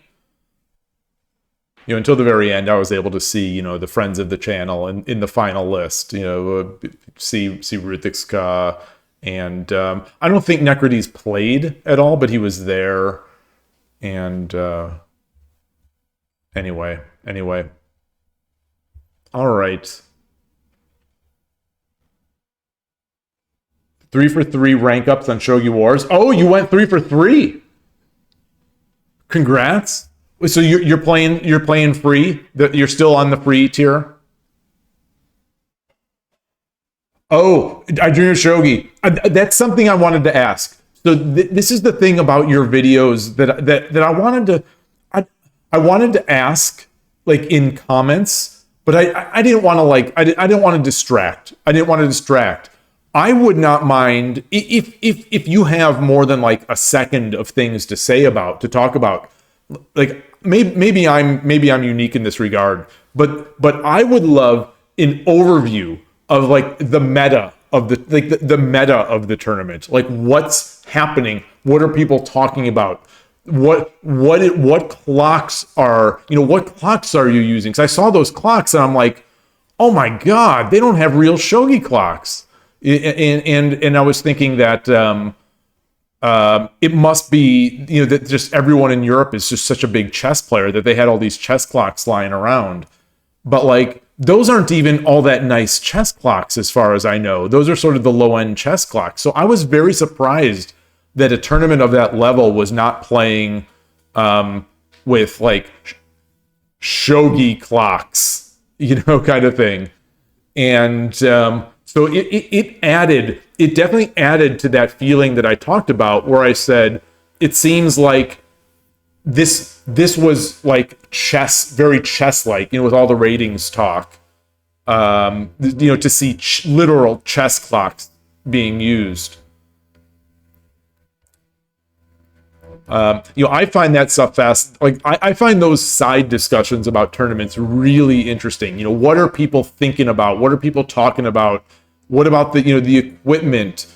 How did people get paired? How, what was there a big board describing things? It looked like it. So one of the things, when I did my rundown of the US Shogi Championship, one of the things I said that I found very, very difficult and confusing at the US Shogi Championship was that they just put the names up and then it was the players' responsibility to find each other and to find a table. I would have expected, based on my limited experience with chess tournaments, that there would be boards, there would be numbered boards, and the bracket would say, Frank versus Ken, board 7. And we would just go to board 7. So we don't have to know each other, because that took, okay, yeah, you definitely talked about that stuff in that video, definitely. What am I trying to say? In my my very first match in the arrangement game at US Shogi Championship, the not segmentation game, the games that define what group you go into, those 3 games. The first game was against a kid, and the kid was not looking. The kid was like just at a table somewhere, and so pretty much everyone had found their opponent, and I'm just looking around, checking badges, and people are not holding their badges out either. I'm like, I've got my badge here and with my name, and I'm kind of like walking around like this so people could see my name. And people are just sort of walking around with it flipped, and I'm like, I can't find my opponent. Yeah, and I went to I think for that first round it was like I went to the tournament director after people had almost all matched up. I'm like, I can't find my opponent. Do you know who this is? And it was a very young kid, and they paired us up and we went over. But it was like, it was an undue difficulty to start the tournament. And maybe this all worked just fine in the past where everyone knew each other, but in a tournament now with 40 people and a lot of first time tournament people, Shogi Noob, it was 40 people. Hey Rico, great to see you. We're talking about the tournament and here you are. Yeah. So in ISF you were assigned boards. That's how it has to be almost everywhere. And you said, yeah, that's how it was at WSOC. You can see the numbers for the boards in the recordings. Yeah, that would take a lot of just sort of time and mild stress. Like it didn't. I was in a decent sort of headspace for that first day, where I wasn't too stressed, because I expected it to get destroyed. So it wasn't really like I was like, oh, I got to find my opponent, but it was just tough. Like, what am I going to do? Kind of thing. Yeah, it'll just be added to the memories, I guess. But we played on proper, Meijin Sen clocks. And so it was just more in the, it was more in that line, more evidence to the side of the U.S. Shogi Championship being more of a Japanese tournament versus the WOSC, which was more of a European tournament. And both are great.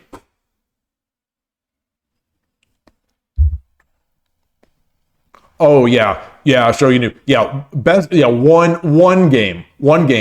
The first day was the first day of the tournament was everyone played 3 games. You were grouped into this. You were randomly assigned a group. I'll quote randomly, because I assume there was some sort of movement of the top players into independent groups. I assume, but so the idea is, in your first 3 games, you have to win. The people who win 2 games go into Group A. The people who lose 2 games go into Group B. And so the first 2 games you play amongst your group. Your group has 3 players. You play each player twice, or no, you play each player. And if you're one, after that, some people will have 2 losses, some people will have 2 wins, and some people will be 1-1. The people that are that have 2 wins, they're done.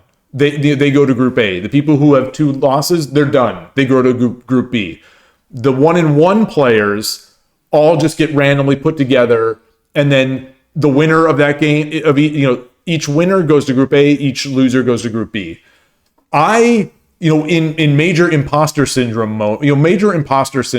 moment for me, I got a bye. There was 1 bye given in that. So I was 1-1. I won my first game, and then I lost my second game against one of the great players of the tournament. And then the shuffle up came. They put our names up on the screen, and I see that I get a bye. And it's like, what?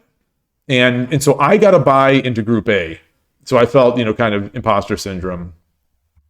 And and Rico is mentioning another point about, what made it more of a Japanese tournament. And this is not like, criticism for me. It's, I enjoyed the heck out of it.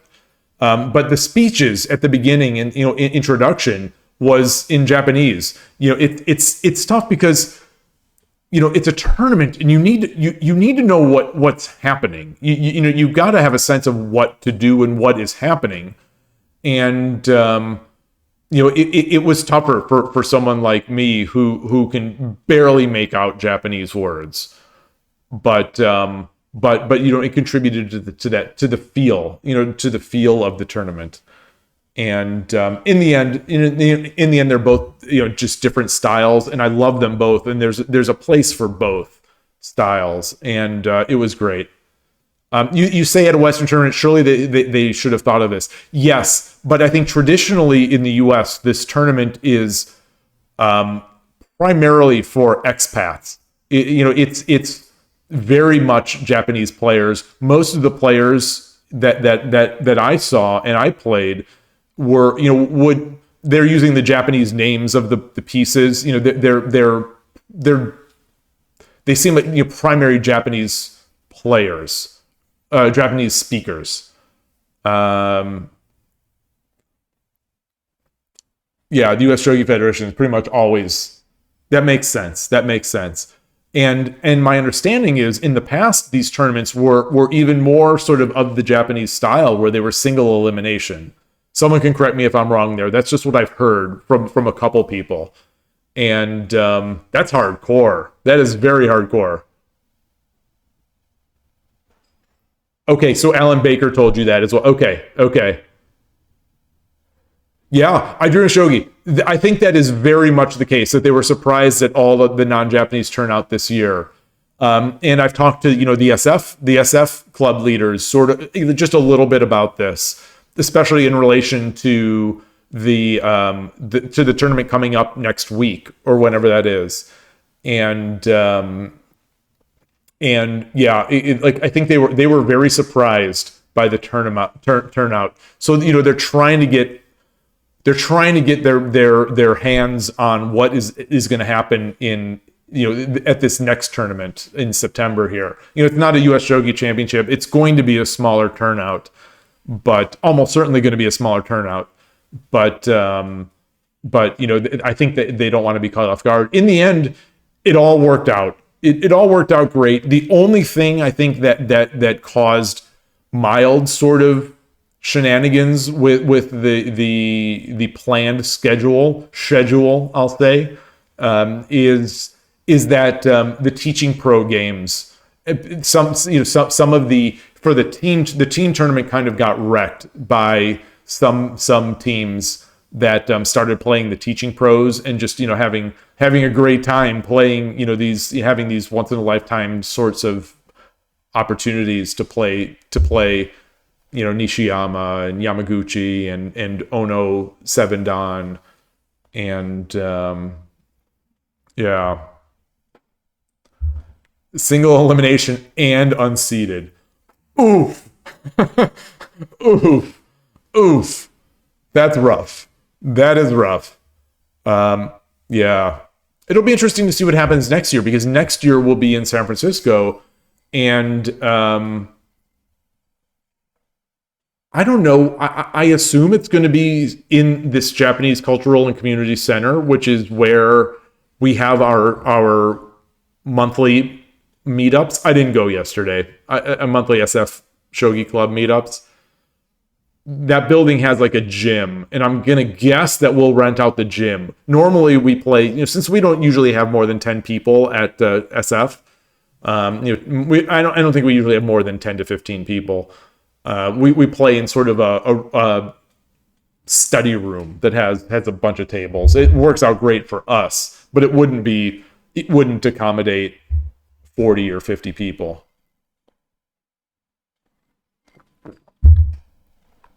Man, oh man, all this tournament talk. So I think my chance is maybe slightly going. At the beginning of the stream, I said, the chance that I'm going to go, I'd put it at about 75% chance that I am not going to go to the September tournament, but it has been on the rise. The chance that I am going to go has been on the rise.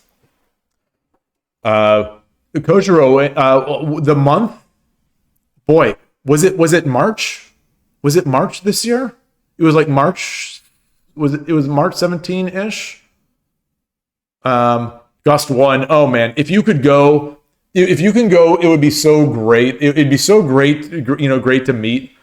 And then yeah, so it's impossible for you to go to the fall tournament, but you're 100% going to the one in San Francisco. Awesome. I'm thinking I'll probably get a hotel room in SF.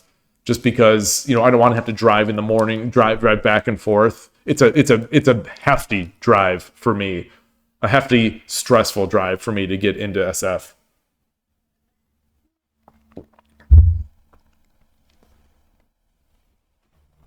Oh man, next year, Nishiyama Fordan will be there. It's gonna be so good. It's gonna be so good. Oh man. It's gonna. Oh. I just spilled. Oh, and ending attack techniques. Ruined. Coffee all over it. 1 second.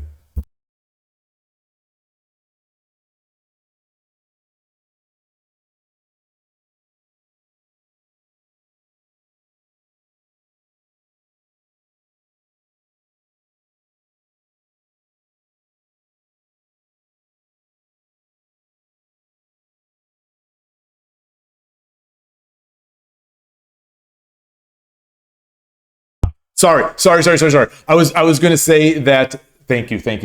My daughter just brought this over. I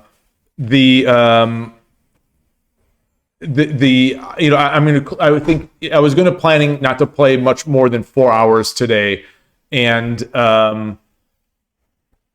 this spill is going to take me it is a lot of coffee. It's all over the table, all over the books, all over the floor. So I'm going to close up here. Thanks everyone. These were really fun games. A lot of great discussion early on about the Western shogi and just some positive vibes. So thank you, and I will see you tomorrow. Possibly tonight, but tomorrow. Thank you so much. Take care. Bye.